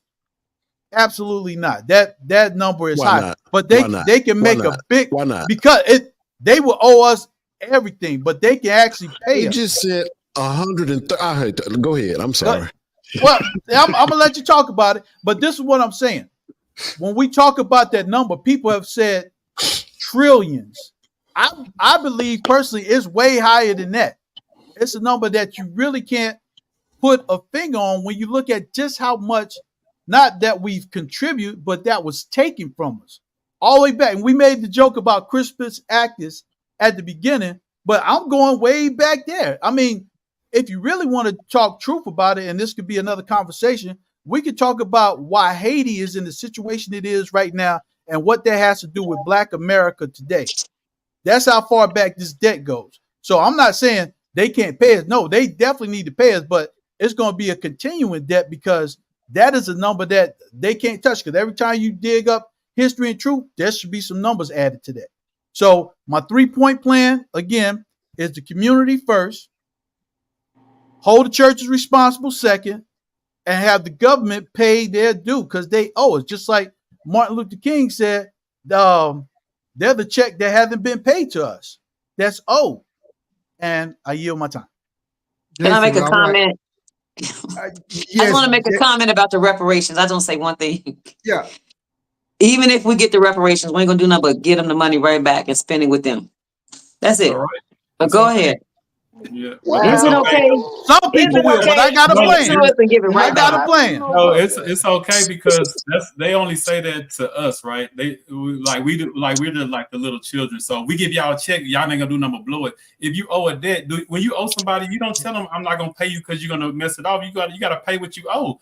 You know what I'm saying? Because it is gonna be some people that's gonna blow it, but a person like me not gonna blow it. I guarantee you, I'm not. But I can't speak for everybody. So we can't let that be the reason because when Jewish people get their check every year, they don't say, well, are you doing something financially right with this money? No, they just give it to you. Japanese, when they was held in concentration camp, they just paid them. They didn't say, well, which one of y'all in the streets or which one of y'all gonna blow it on drink. They didn't say that. They just paid what was owed. So that can be a talking point when it comes to what's owed for us. You know what I'm saying? So now I gotta respond to that. Yeah, but hold on a second. Go, Jason had something. I gotta let Jason go. Nah, I'm trying to sit tight, but I disagree that they can't afford it. Two reasons. Number one, they printing money, And if you think they print money on anything other than the fact that they need more of it and they're gonna print some, then you in the wrong arena, right? Number two, we have to start with the fact that the federal government doesn't mean me or anybody that looks like me, including everybody on this podcast, any good. I don't give a shit if you served or not. Thank you for your service, because that don't come down to you. That come down to you doing what you felt needed to be done. And I don't hate on anybody that goes and serves. But what I'm saying is, I don't care if they got on a red lapel pin or a blue tie. They don't mean me no good. They don't want me to mean good, because when they told you and everybody else that'll listen to it that they couldn't afford to pay us, but they mustered up $130 billion to send to Ukraine, not even talking about the ammo and the machinery that they sent over there, that would have ended, a half of that would have ended hunger and homelessness in this country that they say they don't have money to do. And I'm not even talking about across a racial line. I'm talking about no hungry Americans, no hungry immigrants in this country. So they can keep that bullshit about not having enough money or anything else like that. That's all bull. You paying several other cultural communities in this country today. Somebody mentioned Jewish. Somebody mentioned the concentration camps for the Asians. All of them, the Native Americans, they all receive money and they not paying us. And we are the only people in this country, regardless of race, regardless of any other thing other than our skin and that have a unique experience culturally. We don't have culture. I do agree with that part of what Seven said. I didn't agree with everything he said, but I'm going to use this part. That we don't have culture because uniquely African Americans and Black people had our culture stolen from us. So that is, some people like myself, I've paid for the DNA test. I can tell you exactly what tribe I came from, what tribe my people come from, right? But all of us didn't do that. All of us can't pay that money. All of us have had, as a people and as a whole, have had our culture stolen. So our experience, African American, is unique to us and nobody else, regardless of race. And so when you say you're going to pay these other people, why are we paying for what the Germans did? We didn't do that. Why are we paying for what white people did to the Asian community in this country when we couldn't even vote? We couldn't even do anything. We couldn't move around at that time. But we paying for that, right? But you telling me we can't pay, and then you send all that money over to the Ukraine. I can go all night. I disagree with that part. They got. Hey, I got to put this out there because I want to make sure Jason understood what I said. I hope you're not thinking that I said they can't pay us. No. I understand that you're saying that they say they can't. No. That's not what I'm saying. What I'm saying is because the amount is insurmountable, right? Like they owe right. us. So that's exactly what I'm saying. They can pay us. They can pay us right now, and we don't even have to go with. A piece is a good start. Yeah, you dig what I'm saying? I'll take my payments. They can pay us way more than that. Look, I was in Iraq when I saw them giving money to the bad guys to protect the good guys. So they got more than that much. They give us way more than that. I agree, but I'll take my payments just like everybody else. All I'm saying is they need to start paying us. Give us that money and stop trying to say, well, there's a toll that we should be able to pay and finish. No, you can never finish. You owe us. Hey, keep paying us. Bring the money. No. So, and I yield my time again. But Cree had something that she wanted to go to first right there. Cree, what you got? I don't know where I got. They just went all over the place, and my initial thought expired. It expired. But I will say this. It is an anti-Black country. We are set up to fail. We need to stop trying to wrap our mind around getting anything from the government. Anything. Correct. What for us to be successful, we need to organize with ourselves, just like every other culture. I agree. We have no cultural boundaries, none whatsoever. Like certain types of groups, you will never see them doing certain type of things. Like how we idolize rap, gangster rap, and shooting and killing and stuff on TV. You will never see these other countries of people idolizing those. Those will not be their leaders. Like the people who they claim are leaders, like speak for us. I'm sure we don't agree with any of it, but like they put a Cardi B or somebody like that up there to speak for us, or even an Ice Cube. I don't care. These are not leaders for me at all. So like, but we're the only culture like that look up to these type of people. Like I'm over it. But my initial thought it expired, but that's okay. It's too many people to be trying to have this conversation. So we'll go right ahead with that. All right, Well, Seven, go ahead, and then we're gonna see if Jack or Melvin have something before we move on to the next one. All right, man. Listen, man. Tony. I want to say to what Jason was saying. Listen, brother. If you read the fine print on no DNA test, they tell you that shit is it's literally for entertainment purposes only. That shit not real. They don't have the DNA of them people over there like that. And secondly, y'all keep asking for reparations from your fucking enemies. That shit sounds retarded. Y'all asking for your fucking enemies' currency. Give me my You're money. the people of this land. You don't want no fucking money. You Give me that want money. the land back. Please understand. Nothing is more important or more valuable than the land. But I'll take that money. Asking for money. Money ain't shit. Money only got the value that your enemy tell you that it has a value of. Pay attention to the stock market right now. The stock market is damn near about to crash. Money is damn near worthless, bro. Gold has more value than money, the paper money. Silver has more value than paper money. The United States currency is going under. Y'all not understanding because y'all not paying attention to this shit. Nigga, you gotta pay attention to the world news. Don't not pay attention to United States news. You want the land. Stop asking for fucking paper money. Like Jason said, anytime these niggas want money, they gonna print that shit. And y'all niggas asking for some fake shit, some monopoly money that these niggas gonna print when you need to be asking for your fucking land back because you're the fucking Native Americans. And that's all I gotta say. And I'll take Cash App. You can Cash App me my money, government. Yeah, Give me my dollar. that's the point I'm trying to make. Like in 10 years, over 95% of money, all currency is going to be digital. I mean, listen, yearly, we get them damn taxes and we get that direct deposit. So you don't got to give me my reparations in cash, bro. You can send my shit annually every year. Y'all got all my information, dog. Send that. Bro, listen, personally, bro, I feel like, yes, us getting the land back is optimistic, but it's not reality. It's not reality. And personally, too, it's like, if we did want reparations, let's just say, hypothetically, I think the only way we would get it is with sacrifice. And I'm not sure, as Africans or Black people, whatever you want to call us, I don't think we're willing to actually have that sacrifice today. I don't think we're willing to say, if every single Black person said, until we get our money, fuck y'all, we're not going to work. So all the bus drivers, all the garbage men, all the teachers, all the truck drivers, all the mailmen, everybody, all Black people said, fuck y'all till we get our money. Then people will come up with that money. White people will go crazy. You know what I'm saying? But we're not willing to sacrifice. We won't stop. We ain't even gonna leave white girls alone, let alone not go to work. That's crazy. So, personally, I just think the only way to get reparations is we have to be willing to sacrifice. And I don't think we're at that. I think, like I said earlier, we're too comfortable. I think we're too comfortable. But yeah, most money is gonna be digital. And Jason, you took the words completely out of my mouth. Yo, when the Ukraine situation happened, them people came up with the money like that instantly. Oh, y'all want? I didn't even know they were ally of ours. I'm gonna be honest. I didn't even know. They're not. NATO is fake, and we run NATO, and so we had to do something. They're not. They're not an ally.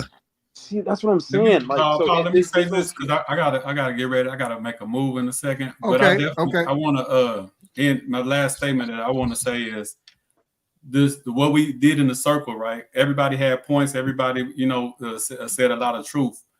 But even in this conversation is the reason why it's hard for us to come together.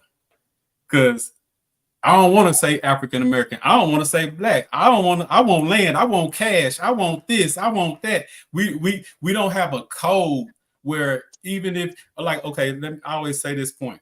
What if it's a Jewish guy just like Seven and he don't believe that Jewish people deserve reparations? Will he ever say that publicly? Fuck no. because he's on code with his people. Even if he disagreed with reparations coming out, he wouldn't say it publicly. See, that's a code that we don't have, because we're gonna tell you our personal feelings about it. So even if, and then you got to look out for it, because there's a lot of black people that say we don't need reparations. Then you realize that they're Caribbean or something, so they can't even get it anyway because it's for black Americans. You know what I'm saying? So you know, a lot of people, it gets into the weeds of all that. But this is even in our conversation where it was a lot of great things said, powerful things said. We're kind of like a display of why it's hard for us to come together. Because even if we call ourselves coming together and respecting each other, we still can't come together to figure out, do we deserve reparation? Yes, no, or why? Or now we're gonna blow it, or no, this and that. We got different reasons why we can't figure out how to come together. So I would say, if you're a Black American and you don't agree with reparations, that's just don't say it publicly, because you're taking away from your people that are fighting for it. If I don't agree with something that Seven or somebody else might say on here, I won't say it publicly. I might talk to him about it personally, but I'm not gonna say it publicly like, nah, you don't deserve that. You know what I'm saying? Like, nah, we deserve all that and some. You know what I'm saying? Right.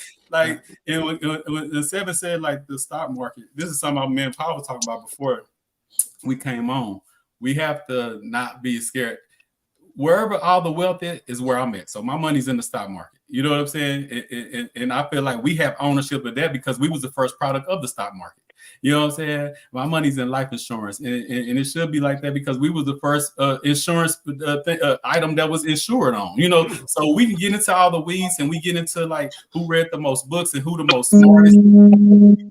All those terms, but after all that, we be powerless in our thoughts. So you might be right. We're the original man. We're the original this. We're original that. Okay, but we're powerless. So let's figure out how to get to the power, and then we can argue about all the semantics of Black American. I go by foundational Black American. Some people say, well, didn't nobody name y'all that? That's the point. We named ourselves. Right. You know what I'm saying? We go on everything that you call yourself, even if it's a tribe. It was a white person that gave you that. So don't say I'm crazy for saying we're foundational Black American, because it wasn't no American until my ancestors built it. That's why we call ourselves foundational, and we named ourselves. That's why your parents have so much power, because they name you. And we have to realize the people that name you hold a lot of power over you. You know, but like I say, I would just, before I got off, I wanted to say that because I was hearing a lot of different points of views, and I'm like, well, this is a great picture of why it's hard for us to come together, because even when we got the mindset, we still disagree on fundamental things to move forward as a people. Okay, well, I gotta go to Jack, but Sam, I'm coming back to you, but I know Tony gotta go. But I just want to say, if anybody else has to go, make sure you let me know, because I want to make sure at least you get your talking point in or something like that. But Tony, I appreciate you coming on. I know you got to run. Yeah, have me back on, man. I look forward to chopping it up with everybody. Oh, I'm good with you, you know what I'm saying? And I'll be getting with you tomorrow, Seth. Right. And some of the guys may have something else talked about what you were just saying, Tone, so you might get a chance to watch it. But we appreciate you, man. Watch the rest of it. I'll go back and catch the rest of it. All right. So for Seven, before I come to you, I have to hit Jack to see if Jack had something to touch on before we go to our next talking point. Actually, we're talking about reparations and stuff like that, and clearly we deserve it. But I could tell you one of the biggest ways for us to get a reaction out of this country is keep our dollars to ourselves. You don't have to give us nothing extra. Stop spending your dollar outside of your community. 2% black, the black dollar, about 2% of the black dollar stays within the black community. So that means they living off 198% of our shit, and we living off 2%. Keep your damn dollars within the community. It's simple enough. If you take away 50% of their wealth, you think that shit's not gonna hit hard? Come on. You don't have to, that don't even require government involvement. Keep your dollar within the community. You take away 50% of the wealth from those others, and your voice has become very powerful at that point. Gotcha. All right. That's it. Yep. Oh, go ahead. Who was going to say something? Nobody. Seven, go ahead. Okay, listen, man. I don't want anybody to misinterpret what I'm saying. I'm not saying that our people do not deserve reparations. What I'm saying is we living under an illusion of our enemy's currency. Man made money. God made the earth. Bro, people gonna give you money for land. They owe you the land that is yours. Stop asking for money when land is worth way more than anything that any man can create. Y'all asking for money for reparations. For reparations, I'm asking for the land that is ours. Y'all study asking for some shit that can lose value.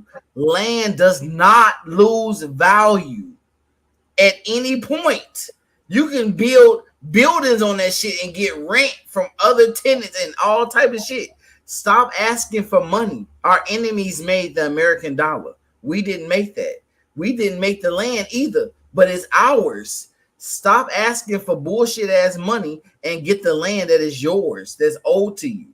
Because land, like I keep saying, land does not lose value. Y'all just stuck on this money shit, and money ain't everything. Even when money becomes digital, think about this. What happens if the system shuts down and your money is digital? What then? You won't have shit. You won't have nothing. But if you have land, it don't matter if the system shut down or anything, you're still gonna have that land. That's it. That's all I gotta say. Okay. I want to say that I agree with you. Like, I agree with you about the land. I agree. How do you suggest that under the current system, regardless, or are we going to bring in the government view, all of that, we all got different opinions, right? Based on what you just said, how do you suggest and where do you suggest they get this land from that they're going to give us? And then how are we going to go about putting infrastructure into that land? Because we have to have plumbing, we have to have electricity, we have to have all these other things that we can eventually figure out. But where are we going to get enough land or enough, even if it's not one unit, pockets of land to give anybody? Brother, I'm going to tell you this, man. I'm going to tell you this with love because I respect you highly. Okay. We don't have to figure out shit. Our people are the people who've been doing the work since the beginning. No. I got that. That's why I say we can figure all that out. But I'm asking you, this land that we want, if we would request land instead of money, right? Where are we getting the land from? Where are they going to get the land from to even give us? This is the thing. Our enemies have been trading their currency to take our land over for a very long time. You got to look at Bill Gates. Look how much farmland he done bought. Nigga, none of this land is theirs to even be buying. It's all our shit. Their money is false. It's fraudulent shit they're doing. Their money has no value. We keep giving them all the value. Now, I know y'all against what I'm saying. Either they're going to give us our shit or we're going to take our shit back. That's the only thing we're going to have to do. And let me tell you why. Because we did not give them our land to begin with. They killed and raped our fucking people and took our shit. Now, y'all motherfuckers might be thinking, oh, we can't be like them. Fuck them. We could be, if we wanted to, we could be worse than them. Because ain't no way they gonna give us our shit back because they know how valuable our shit is to begin with. And now either they gonna give us our shit back, which they not gonna do, or we gonna have to come together and take our shit back, and which we're gonna have to do. Because like I keep saying, they know how valuable this land is. Bro, if you pay attention to history, this is the land that was spoke about in the Bible. It wasn't no shit over there in Africa. They tell you, you can look up shit. They tell you the oldest lands they done found on the planet are shits in New York, dog. You know what I'm saying? The oldest temples they done found South America, Grand Canyon type shit. This is our shit. We are the original people. We keep allowing these people to take over our shit. We don't have the balls to take over this shit back because we idolize these people. We have fallen in love with our enemies, and that's where we faltered at. Bro, we have to understand our power. We have to understand that every other species of human being that is out there has come from us. We're the parents. And like white children hate their parents, you look at how the white people hate us, you can understand that we're their parents. Because white kids hate the shit out their parents. They be wanting to kill them. They be like, I fucking hate you, mom. I wish you were dead. That's how they do us, bro. They do us just like that. So to be clear, you saying take it by force? By fucking force, dog. We got the power. Okay. All right. 7. Let Did me. you have a white girlfriend in school that like dumped you or something? Never. Never. I'm just curious. I'm not judging your white hate, bro. I'm not. But every time I get on here, I just gotta, cause you already give the look away, the beard, the shirt, it's Oh my God. it's all right, man. It's okay. All right. Let me hold up. Let me move on to Creed because I want to make I sure love it. everybody get their talking point. I Creed, love what it. talking point you got for us? You see you over there laughing. That's hilarious. He said that he had a white girlfriend. Well, I had to be a woman that caused this. Oh That only boy. a woman's pain can bring such Oh boy. hatred. Only a pain from what, that's heartbreak right there. That's Bro, my not mother regular. was a teacher, bro. I learned so much through history. So one thing I do know that it's like when you're enlightened by information and stuff, when you do your research and your due diligence and go back and look into the history, and I actually agree with him. That is the only way we're going to accomplish what we want to accomplish. We are going to have to. There's going to have to be bloodshed.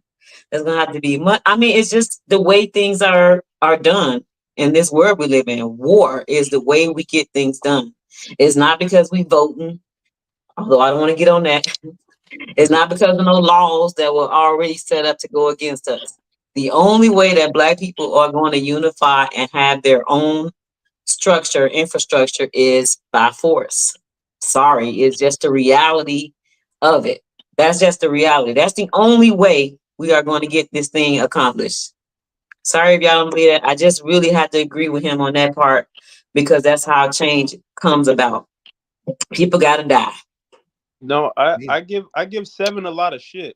I do, but as you know, my mother's side of the family, they're Haitian, right? And our history was always told about how we got our freedom. And basically, Jean-Jacques Dessalines woke up and said, anything white, you cut their head off. And that's how Haiti became the first independent. Okay, but what about the reality of that, right? Like, No, what it went about the left. It went very details of sour. that? I'm not talking about that part of it, and you're right, but I'm talking about the part of how I think it was 73, 75 when the Haitian people just finished paying the French for their own servitude. And the French government That's charged crazy. money for their freedom, and that's why it's a poverty-stricken place. It's not because these people don't work, these people don't have money. It's because the government is taking every dime that's produced in that country, even any tariffs that are produced from any sugarcane, any other industry in that country, and sending it to France to pay for the freedom that they allowed at the loss of the slave bodies that were in Haiti. And that is a whole different problem. You know what's crazy? I seen a dude, I think it was on C-SPAN or something, but there was a white guy saying that Haiti would have benefited if they were like in slavery another 100 and 200 or 200 years. And they were like cooked, like they were frying them. You know what I mean? Because, it's some middle-aged white guy saying how Right. dare you say something like, but Right. there's pros and cons to everything you do. You know what I'm saying? Like, again, Right. if we try to take everything back by force, there's gonna be some cons to that. Right. You know what I'm saying? So it's a flip of the coin, but it's better than sitting back with our feet up, going, well, let's just hope that they direct deposit our money. Best of Right. luck. Right. Hey, bro, this is why we need people like Orvie who have the military know-how to organize our youth and show them how to be strategic and think. You know But what I'm is saying? Orvie willing to kill his white girlfriend for money? Exactly. God damn. All right. I try to be quiet. Let me tell you about me and my white and all the other girlfriends that I've had, because I am Mr. International. Talk to him. How many of y'all have ever been to war? Not Because I. it's good to talk about this stuff, but when you go to war, it's not about how much heart you got, like Braveheart, to get on the line and try to kill somebody. Mm-hmm. It's about what you have behind you. The reason why nobody won't fuck with America is because we got a lot of shit behind us. When people in America talk about overtaking America, It's a good concept to make a movie out of, but it's fucking possible. We go to other countries and checkmate them in their house. That's true. I can't tell you everything that we could do, and I'm only at a low level of secrecy. But I can tell you, if a motherfucker wanted to make a move in America, first of all, America will already know about it. Second of all, they don't have anything, even if they had a country behind them, and you can ask the El Rookins about what happened to them when they got a country behind them in Chicago. We know shit. We know shit. And when you talk about taking it by force, again, we're intelligent enough to do things without going by force. We know some shit. We can use that knowledge. But this stuff about trying to take over, and again, I enjoy the digs about talking about, my white girlfriend's not killing this stuff. But that's the part that kills Black America to me, because there's some people that won't accept the fact that the majority of Blacks in America have white in their family. You shake that tree enough, you're gonna have a pale person fall out, especially over there in Haiti. Well, but we don't want to talk about that. Let me finish. Okay. We don't want to talk about that, because in the construct of all this race relation baiting stuff, if we go all the way back to the DNA test that we do, even white people got to admit this, as much as they hate it, they come from us. So who's really white? Who's really Black? They might be lighter than us. They might not be able to dance on the 2/4 like us, but they all come from Black. They got Black in their DNA. And if we're going to keep sticking on the fact that, hey, that person's lighter than us, so somehow we got to kill them to make things better, somehow we got to distance ourselves to make it better, it's just going to be the same thing that's been going on for eons, which is, fuck getting together, let's draw a hard line, and let's fight that till something magically appears. If we want to do something, let's go ahead and build our foundation. It has nothing to do with hating white people or Indian people, anybody else. It has everything to do with us, with like minds, wanting our community to be better, to come together, use our brain, use our resources, and use our connections to make that happen. And I still believe it's going to happen. And I don't care how many people Seven want to kill, he's always going to be part of my community.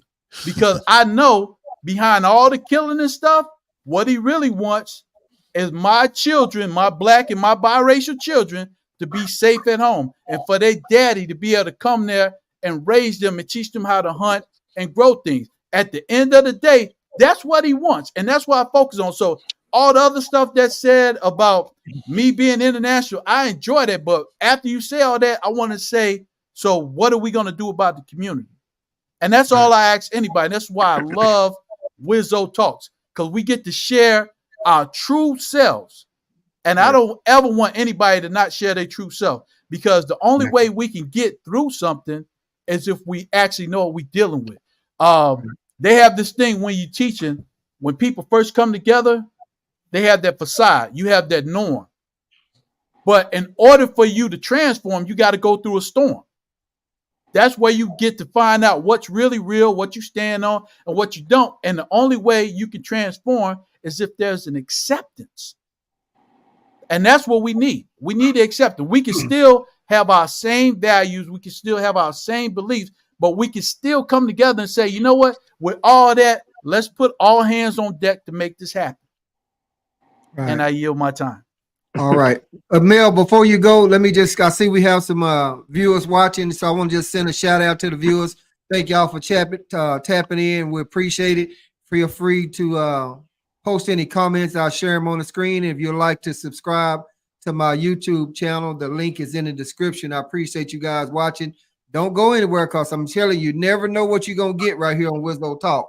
And Arvin didn't yield back his time, so we're going to let Melvin say what he was going to say before we go to a couple other people to get their comment topic in. What's up, Rice? Melvin, what were you about to say? Oh, yeah, I hear a lot of we and we. Who's this we? Whose side are you on, Orby? No, I'm messing with you, dog. It's rhetorical. Don't answer. No, I like to answer that. I was just messing with you. I'm for we the people. And we is all of us in here that's taking the time to have that hard conversation. Yes, sir. So you are part of we.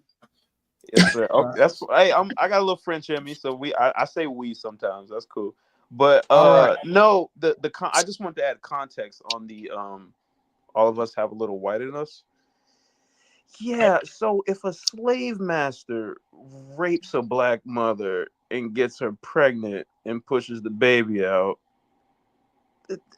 yeah, okay, I got white in me, but that wasn't consensual though. You know, I don't like. I'm saying it wasn't all like if I go down my whole family history tree, at some point it's gonna get a little shaky. Like, wait, how'd Philip get in there, or how'd Tanner, how'd Chad, how'd he get in there? Possibly it could have been some foul play there. That's all. That's Facts. all I'm saying. I just want to throw a little context in there. That's all. All right. Seven got something before we go to somebody. What you got? Hey man, I want to add to what Mel is saying, bro. Listen, if your people are brainwashed to think that pale skinned people are better and superior, right?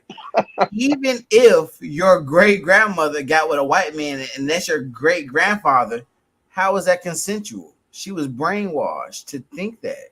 She didn't have a choice. She thought that was superior genetics, so that's what she got with. You know what I'm saying? That wasn't even in her mind. If she was taught that darker skinned people were superior, she would have got with that. She was so the thing is this, bro. Nobody back in them days ever really thought correctly. Now, that even goes for Martin Luther King, because I've said this before. He was brainwashed even to try to get us to be with white people. Before he died, he said he was integrating his people into a burning building. He didn't even realize it. And they killed his ass for saying that shit. So people have to understand that the consensual shit even goes for brainwashing. It's not consensual if you've been taught your whole life that a race that's not superior is superior.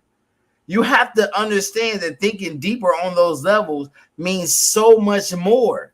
We've been brainwashed our entire lives. When you think about Black history that you learn in class, where the fuck do they start off at Black history? They don't tell you that you've built civilizations. They don't tell you that our people have built pyramids. They don't tell you that our people are the beginning of all life. They tell you that we were fucking slaves. That's it. That's all. They don't tell you that we were great. They don't tell you that everybody came from us. They don't tell you that if you look at all the indigenous tribes of all the races, they are dark-skinned people. That is not what's taught. We are brainwashed.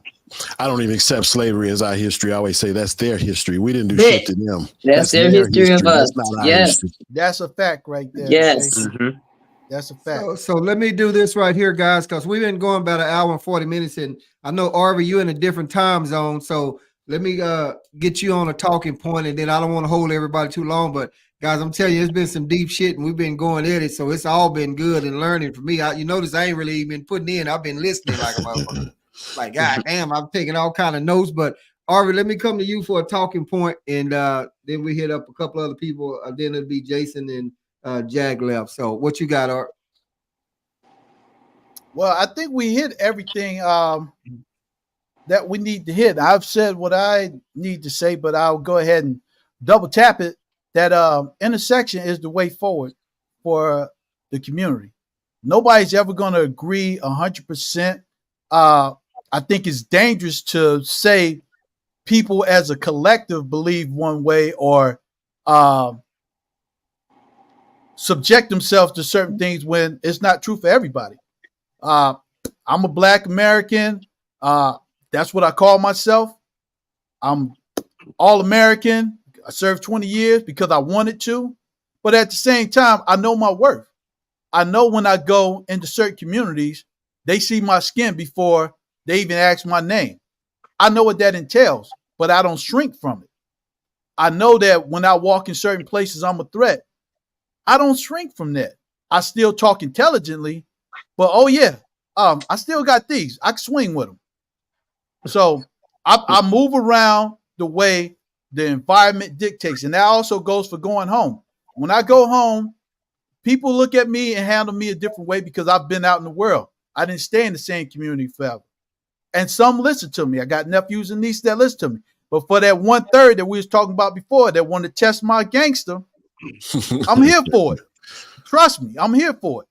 But I say that with love, because when we finish dusting off each other in the dirt and we talk about where we want to move forward, I'm back on that subject. How are we going to clean this? Why do our streets have to be dirty? Why we can't fix that building?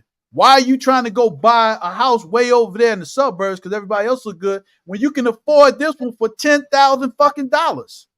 That's the conversation I'm gonna keep having. And if people don't want to listen to it because they say I've been with too many white people, so be it. I'm gonna keep doing my thing and I'm gonna stand on business because I know where I'm at. Nothing's gonna change that. Already. All And right. I yield my time. All right, Jack, what you got? You got a talking point, or you just want to spit something out? What you got? Now I don't have a new talking point, but I stick to the idea of the quickest way for us to affect change, and it don't have to be violent, it don't have to be segregated. It is to control our dollar. If we control our dollar, we keep it within our community, we make the other ones weaker. And that don't take no bloodshed. That's not to say it won't ever get to the point where we have to throw hands or pop guns, but we have control of that right now. We don't need the government to help us control where we spend our money. Mm-hmm. We start walking around in fucking Louis Vuittons and $400 Jordans and really invest in some shit that's going to improve us as a people. We're going to start yielding power through that. Whether we think the currency is real monopoly or not, it's still it's king right now. And the bottom line is controlling your dollar is going to be the most effective way to have your voice respected. All right. Then we're not enemies. Black men and women, we are not enemies of each other. And those are the two things I want to leave with. All right. Seven, what you want to say, Seven? I want to say that we are living under the ideology that the money has the power when the people hold the power, because the people are the ones spending the money. The money is just something that we hold. But that's what they respond to, Seven. They respond. Their bottom line is what's most important. Period. Point blank. If you affect their bottom line, you yield some power. Not to say what you're saying isn't correct, but I'm talking about the quickest route to me is affect their bottom line if you want to see some change. Right. I understand completely, but the money is just the middleman. We hold the power, but we're too afraid to take it back. The money is nothing. It's still just their concept. You know what I'm saying? If the people, and I'm not even just talking about black people, I'm talking about all of us together, all humans. Because if you look at other countries are taking their government over. They're storming into these motherfuckers. Like Donald Trump had them white people going crazy, right? If we all would have did that shit together, we would have the power right now. Yeah, people are gonna die, but people are gonna die regardless. Like Mel was saying in Hades, right? People die fighting for their freedom, right? But people are gonna die regardless. That's what revolution is. We can't be afraid of people dying. You know what I mean? Our ancestors were never afraid of death. Death is, if you go back in history, death has always been honor. There's honor in death because there's freedom in death. There's no freedom in being here because you're always going to be persecuted. The true freedom is sacrificing yourself for a greater goal. And that's why our youth holds so much power, because our youth, they don't give a fuck about dying over no Jordans. They don't give a fuck about that type of shit. They don't, but we have to guide them to die for a righteous cause. But people see in a certain illusion that these motherfuckers need to die for something else. We don't need to die for their money. We need to die for our cause, for a greater cause of our people. If we're not protecting our women and our children, we don't have a future. You know what I'm saying? At the end of the day, our women and our children are the only things worth protecting. You know what I mean? Even the men ain't worth nothing if they're not giving protection to the women and the children. We are the protectors. They are the builders of society, bro. We have to see that shit for what it is. Life is more important than money. We can always get money. You know what I'm saying? Before we even had paper money, nigga, we was trading fucking shit, seashells and shit like that. That was currency. You know what I mean? Currency is gonna continue to change with time. Like Mel said, the shit can become digital. But at the end of the day, you know what I mean? Life holds precedence over all that shit. We need to be thinking about our people and not about money, because we can still build, we can make more babies. Even if we can't make money, we can make babies. You know what I mean? And we can take this shit over. It's nothing. Alrighty, let's get this comment from Melvin, and then we're gonna come to Jason.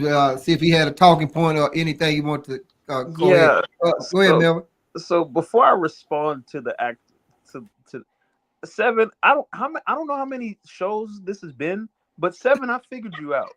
I figured you out, dog. I don't know how long it took. This is what you do. You'll say something very positive. Then you'll say something so fucking outlandish. And then you'll finish it with something positive.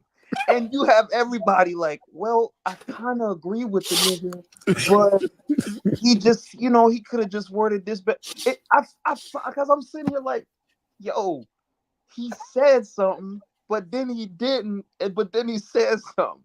Okay, look, yes, that is very true. But I think the term is, you want our youth to be fighting and not dying. Yes, death is honorable. Yes, death is going to happen with war, but you don't want to lead with death. You want to lead with the fight, right? You want them motivated to fight, not motivated to die. You want as much people to live as possible while fighting. Now, again, to Orvy's point, I get, yes, we can take over. Yes, we can fight back, but them people got some shit over there, bro. Now, I'm not saying that out of fear. I'm not saying that because I'm scared. I'm just being honest. It's not as easy as it sounds. It's not as easy as it sounds. And again, like, for example, Jack, he, I think that's the Eagles banner in the back. I'm a Cowboys fan. Like, we argue over sports teams. You think we can really unify over, like, all right, let's go die together? Like, no, it's gonna take time, bro. Like, it's not just. It sound good. And I'm not being a negative Nancy. I'm just saying it's gonna be some growing pains that come with that. You know what I'm saying? And we got to really get a plan.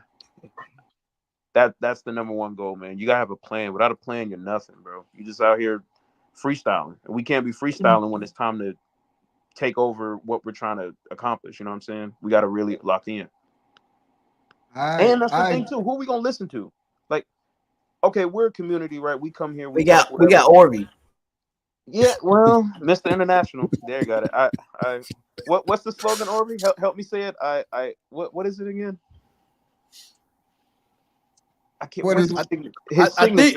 I think it starts with banging white people, and then you finish off with something else. There you have it. I rest my case. All right, Jason, what you got for us, man? No white people watch this show. It's a lot, man. I agree with Jack, because I understand. I get where Seven is coming from, right? But we have to play the game that on the board that we're on, right? We're the pieces on the board, and so we have to play that game. And then I also agree with Orvy, because I've never been to war, but I was in law enforcement, man, and shootouts and all that kind of stuff, man. That stuff is ugly, man. I'm telling you, a lot of people talk until you can hear bullets whizzing past your face. You dig what I'm saying? Then you start changing your mode, you're changing your attitude a little bit about how that kind of stuff goes. And of course, I agree with Mel. I mean, it's a lot of things that we talk about and that we've talked about tonight are important. And I don't think one thing is more important than the less, but I'm still standing on the podium of that we have to take care of family first, man. Like, we got to take care of our individual families, and we have to take our families and turn those into our community, regardless of where that is. And then we can affect change. And there are things that are byproducts. Like I say, you think about the tree of growth for us as a people and all the different branches of negativity that have taken us away from growth, or that have thwarted or stunted our growth in any way, shape, or form. Those things can be argued about to the end of time. The reality is we have to try to put something together, and I'm personally I'm not very optimistic about any of that happening as a group, not even with the third, right? Like you got a group of us that do it the right way and you have a large group of us that don't. And I personally don't think that that'll change, because I think that a lot of us, again, still subscribe to a lot of the things that we've been given to subscribe to, not things that were really meant for us. Seven was talking about, when you talk about what they took from us and stuff like that, it doesn't matter what country of colonization you look at. Every time they showed up and they left with the land, and we were left with a Bible. You know what I mean? Like, I'm just not with it. So I'm not with subscribing to certain thought processes of things that they want me to subscribe to. But like Jack, I'm also into, if I got to play the game to find the success that I need for me and my family, I'm gonna play the game. So that's where I'm at on it. All right, all righty. We're gonna go around the horn right quick and let everybody go and get a little closing comments, and we're gonna come down to that person that finally put that popcorn up. I'm so glad they put that popcorn up and sucking on their fingers and all that stuff is going on. I ain't gonna call out no name, but I'm just messing with you. Come on, Cree, what you got to close out with? Well, I'll say this. I appreciate all of y'all insight and input on everything. Can't say that I really got a whole lot from it. Not as that's a negative thing. Like, I really hope one day we can actually get together and really put something together to kind of help our future of our kids. But at the end of the day, I know people will still self-destruct if the programming has not been changed. Like, that's literally like my bottom line of it all, because we can positively reinforce them. They'll do it for a little bit and then they'll go right back to the program way. So basically my end result is starting with the children, the smaller ones, like the ones that are still able to be influenced.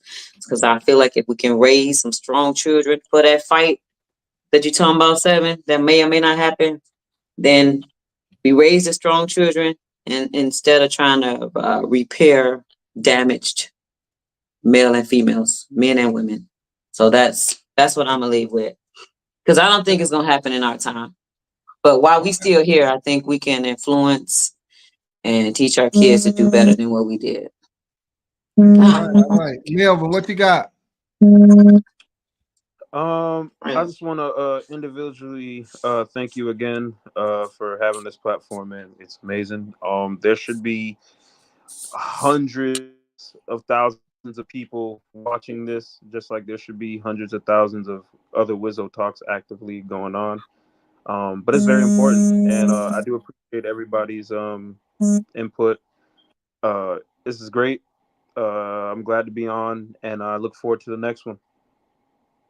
All right. That's what's up. All right, Jack, what you got for us, man?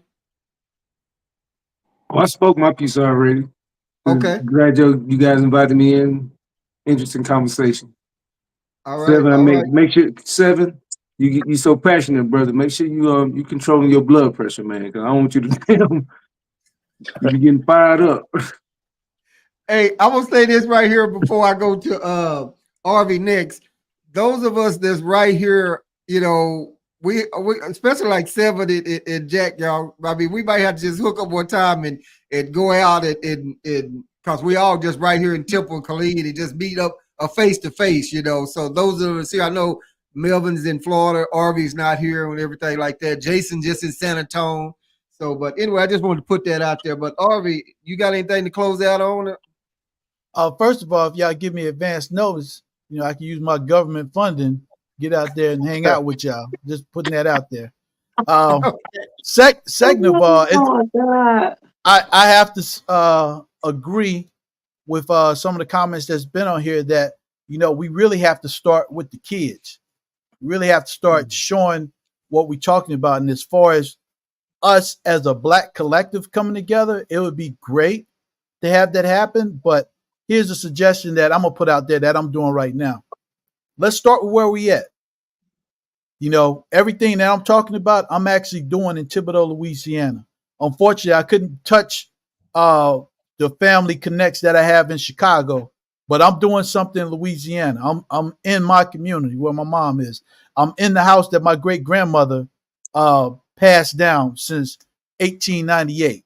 So everything I'm talking, I'm putting it into perspective. And if I'm right, it's going to work out great for that future generation. But that's what I'm working for now. And if anybody else in my community wants to have a like-minded forward move like that, I'm with them. Anybody else that's doing it somewhere else and I can come to them and visit them to make it happen, I'm with it. Bottom line up front, I want what's best for all of us. I don't want us all to agree, because being around the world, I've learned that that's something impossible. But what is possible is that people with the same ideas can put those ideas together and build something beautiful. And for Black America, whatever you call us, African American, whatever, I believe it's well overdue that we get back to it. And I say get back to it because, again, I remember in the 70s where I didn't see any white people on the south side of Chicago. I saw gangsters, I saw dangers, but I also saw a lot of love, not just from my family members, but some of those same gangbangers that told me if they catch me out there again, they're gonna put the belt to my ass. Right. So I know it's possible, and all I'm looking for is to get to those intersections and make it happen. Please keep doing this, Wizzo, because man, you showing it better than you can tell it. Yeah. So thank you again, and anytime I'm free, you know I'm here to debate. Already, that's what's up. Jack, you turned sideways on the camera. So I don't know if you know that or not, but you turned kind of, yeah, okay. All right, Selby, what you got for us, baby? Hey man, I want to start off by saying that I honestly love all y'all, man, because y'all my people, bro. And I love the perspective that y'all bring. You know what I'm saying? No matter what I feel about what you're saying, if any of y'all was to go to war, I will be behind y'all, man, wholeheartedly. You know what I'm saying?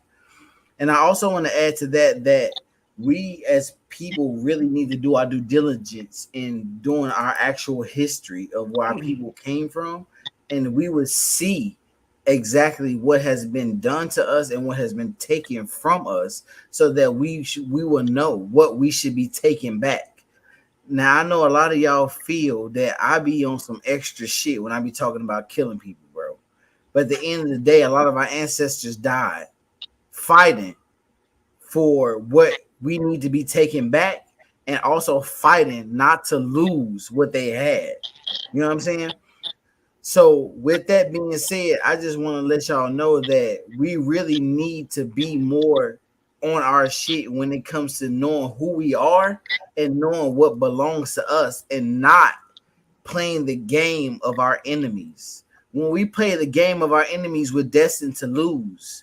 You know what I'm saying? That's like a black person going into court thinking they're gonna win all the time, bro. This their game. It was made for us to lose. All this shit is made for us to lose. And everything that I speak of when it comes to war and our people fighting against our enemies, this is not my opinion, but this is what is going to come to pass. We just need to understand how we're gonna maneuver through it. Is war nice? No, war is never beautiful. But is war needed for a revolution? It is, because we have become, like I said before, we are in love with the people who have enslaved us. And the only way for us to become not delusioned by that is for us to fight the people who have taken everything from us, right? So we really need to come together no matter what our opinions are. War is gonna come. They make movies about it, Civil War, all that shit. They go, whoever they think is not American, which is mostly the dark-skinned people, right? They're gonna be trying to kill y'all. Not none of y'all who on here are gonna go back to being no fucking slaves. I don't care about what none of y'all talk about when it come to money. None of y'all are gonna be going back to being no fucking slaves.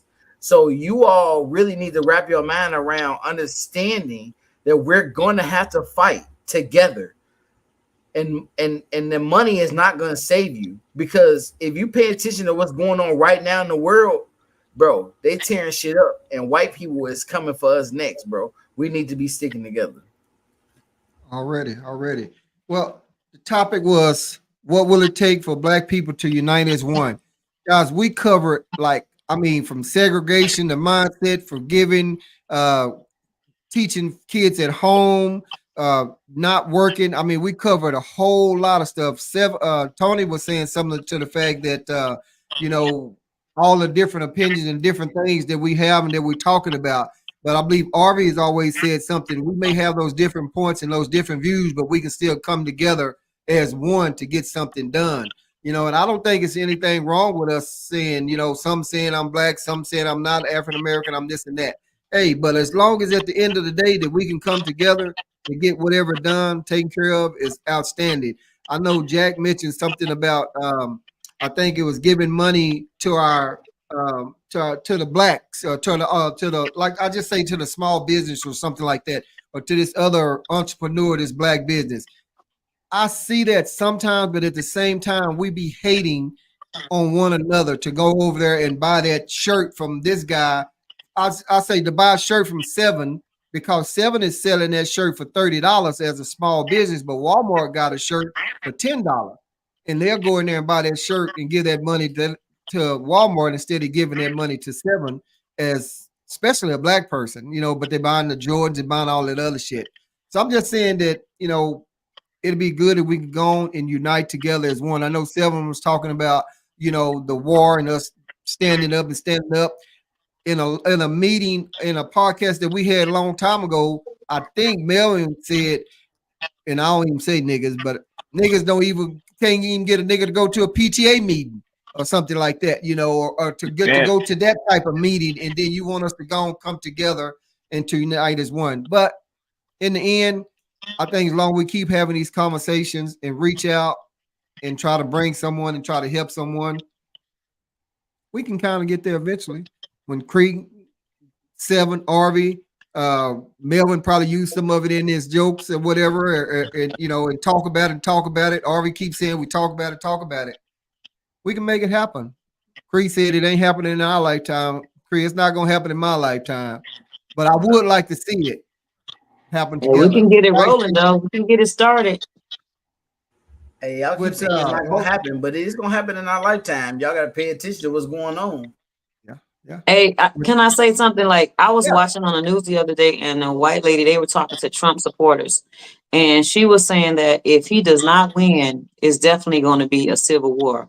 And the man was like, "A civil war just because Donald Trump not in office?" Like he was like baffled. Like, and she was so dead ass serious about it being a war. Like for whatever reason, these people are brainwashed into believing that we are enemy, they're superior, and they should just win and take over because that's all they've ever known. That's all their Yeah. kids ever known.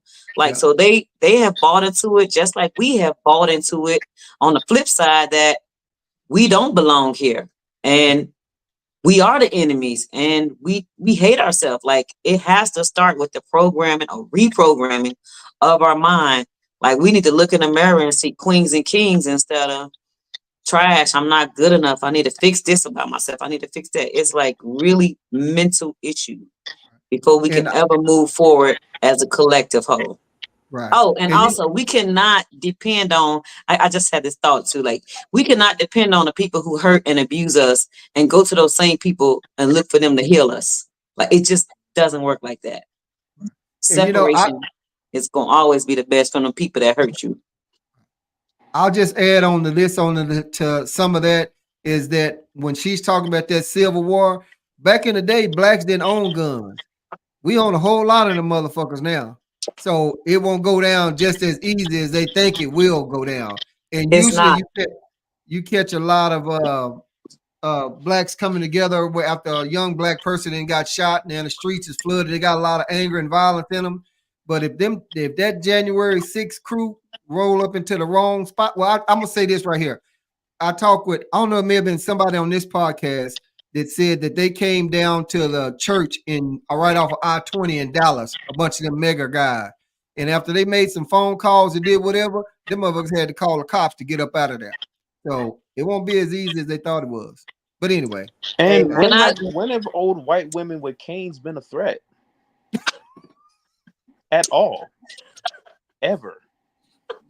Ma'am, if you No, don't it's sit her down, go wash husband some and his ass or friends something. and the grandsons and the other family members. She just speaking for them because they're coward. They can't say it instead. But I was gonna say this. Damn, I thought it correct. I was gonna say this, like I heard, and I'm not sure where I got this information, but I heard that if it does come to that, what the government plans on doing is if you're registered, like, because you have to register your weapons, they Mhm. plan on going house to house and taking all your weapons first. They're not just going to have a civil war and let everybody have their own defense, because clearly we can't exercise those rights because we're not privy to them because they wasn't for us to begin with. So definitely going to try to get an upper hand by going house to house, taking all our weapons and all this and that before they actually come out and try to do what they're gonna do. They're not dumb. They've been planning like this is not a coincidence. It's not gonna happen just like that. They're gonna have a strategic plan before they do it. If they do it. I just hope they don't do it. Devin Hey, said he got our back, so we good. hey, bro, listen. This is the thing. It's not just gonna be a civil war first. It's a world war going on right now, and they gonna be putting weapons in the hands of the citizens to fight the world war because these niggas gonna bring that shit over here because America has never experienced anything like that, and all of our enemies are waiting to bring that shit on America's front line. I know Orby think they got everything to stop us, but listen, bro, they don't got no fucking force fields to stop niggas from dropping people over here, dog. Niggas gonna come over here. They gonna be doing some shit. They gonna put weapons in our hands. They gonna be giving it to us. The And then only that's thing when I gotta say break about out. that is, like you said earlier, know your history. Just look at it. I don't have to argue or debate it, but there's a reason why it had to happen. And again, I'm just sharing my 20 years of military experience. Right. But if you know something that I don't know and I've seen firsthand, we'll see. All right. We'll see. All right, guys. Hey, guys, I appreciate each and every one of you always answering the call and taking out your time. You know, this, like I've said before, this podcast don't make shit, so I can't pay y'all shit. And y'all take the time to come on out. And, you know, I appreciate you guys for it. We always having a good discussion, powerful. You never know which way it's going to go. But I appreciate you guys coming on. If nobody else has anything, we're going to get up out of here. Anybody got anything to say? I just want to say, y'all all family to me. No matter what we agree or disagree on, I'm looking to break bread with all of y'all one day. Yes, And sir. if I'm ever in a position where I can help y'all out, you better believe you can call me directly. I don't give a damn what we argued about on here. Y'all family to me. So that's all that I gotta say on that. Hey, I like to Seven, say when y'all do sit down and organize, I like to be at that table. Okay. All right. Agreed. We got you. What'd you say, Mel? Now I just want to say, since we on here and it's being brought up, if we do go to war, Seven, I'm gonna get your number through Wizzo because I'm gonna need to stay at your house. So Hey, bro. just Hey, in listen, I case. got them weapons on me. Yeah, I gotta see all this come to fruition because this just Somebody can't be heard all that they talk. coming. I don't give a fuck. Yeah, see They that's coming I'm for them gonna put weapons. Come kill me. Fuck you. That's all I got. Whoever want All it. right. Hey, all righty. And on that note, take due notice thereof and govern yourselves accordingly. Hey, guys, it's been nice. It's your boy, Paul Wizzo. Holla at your boy.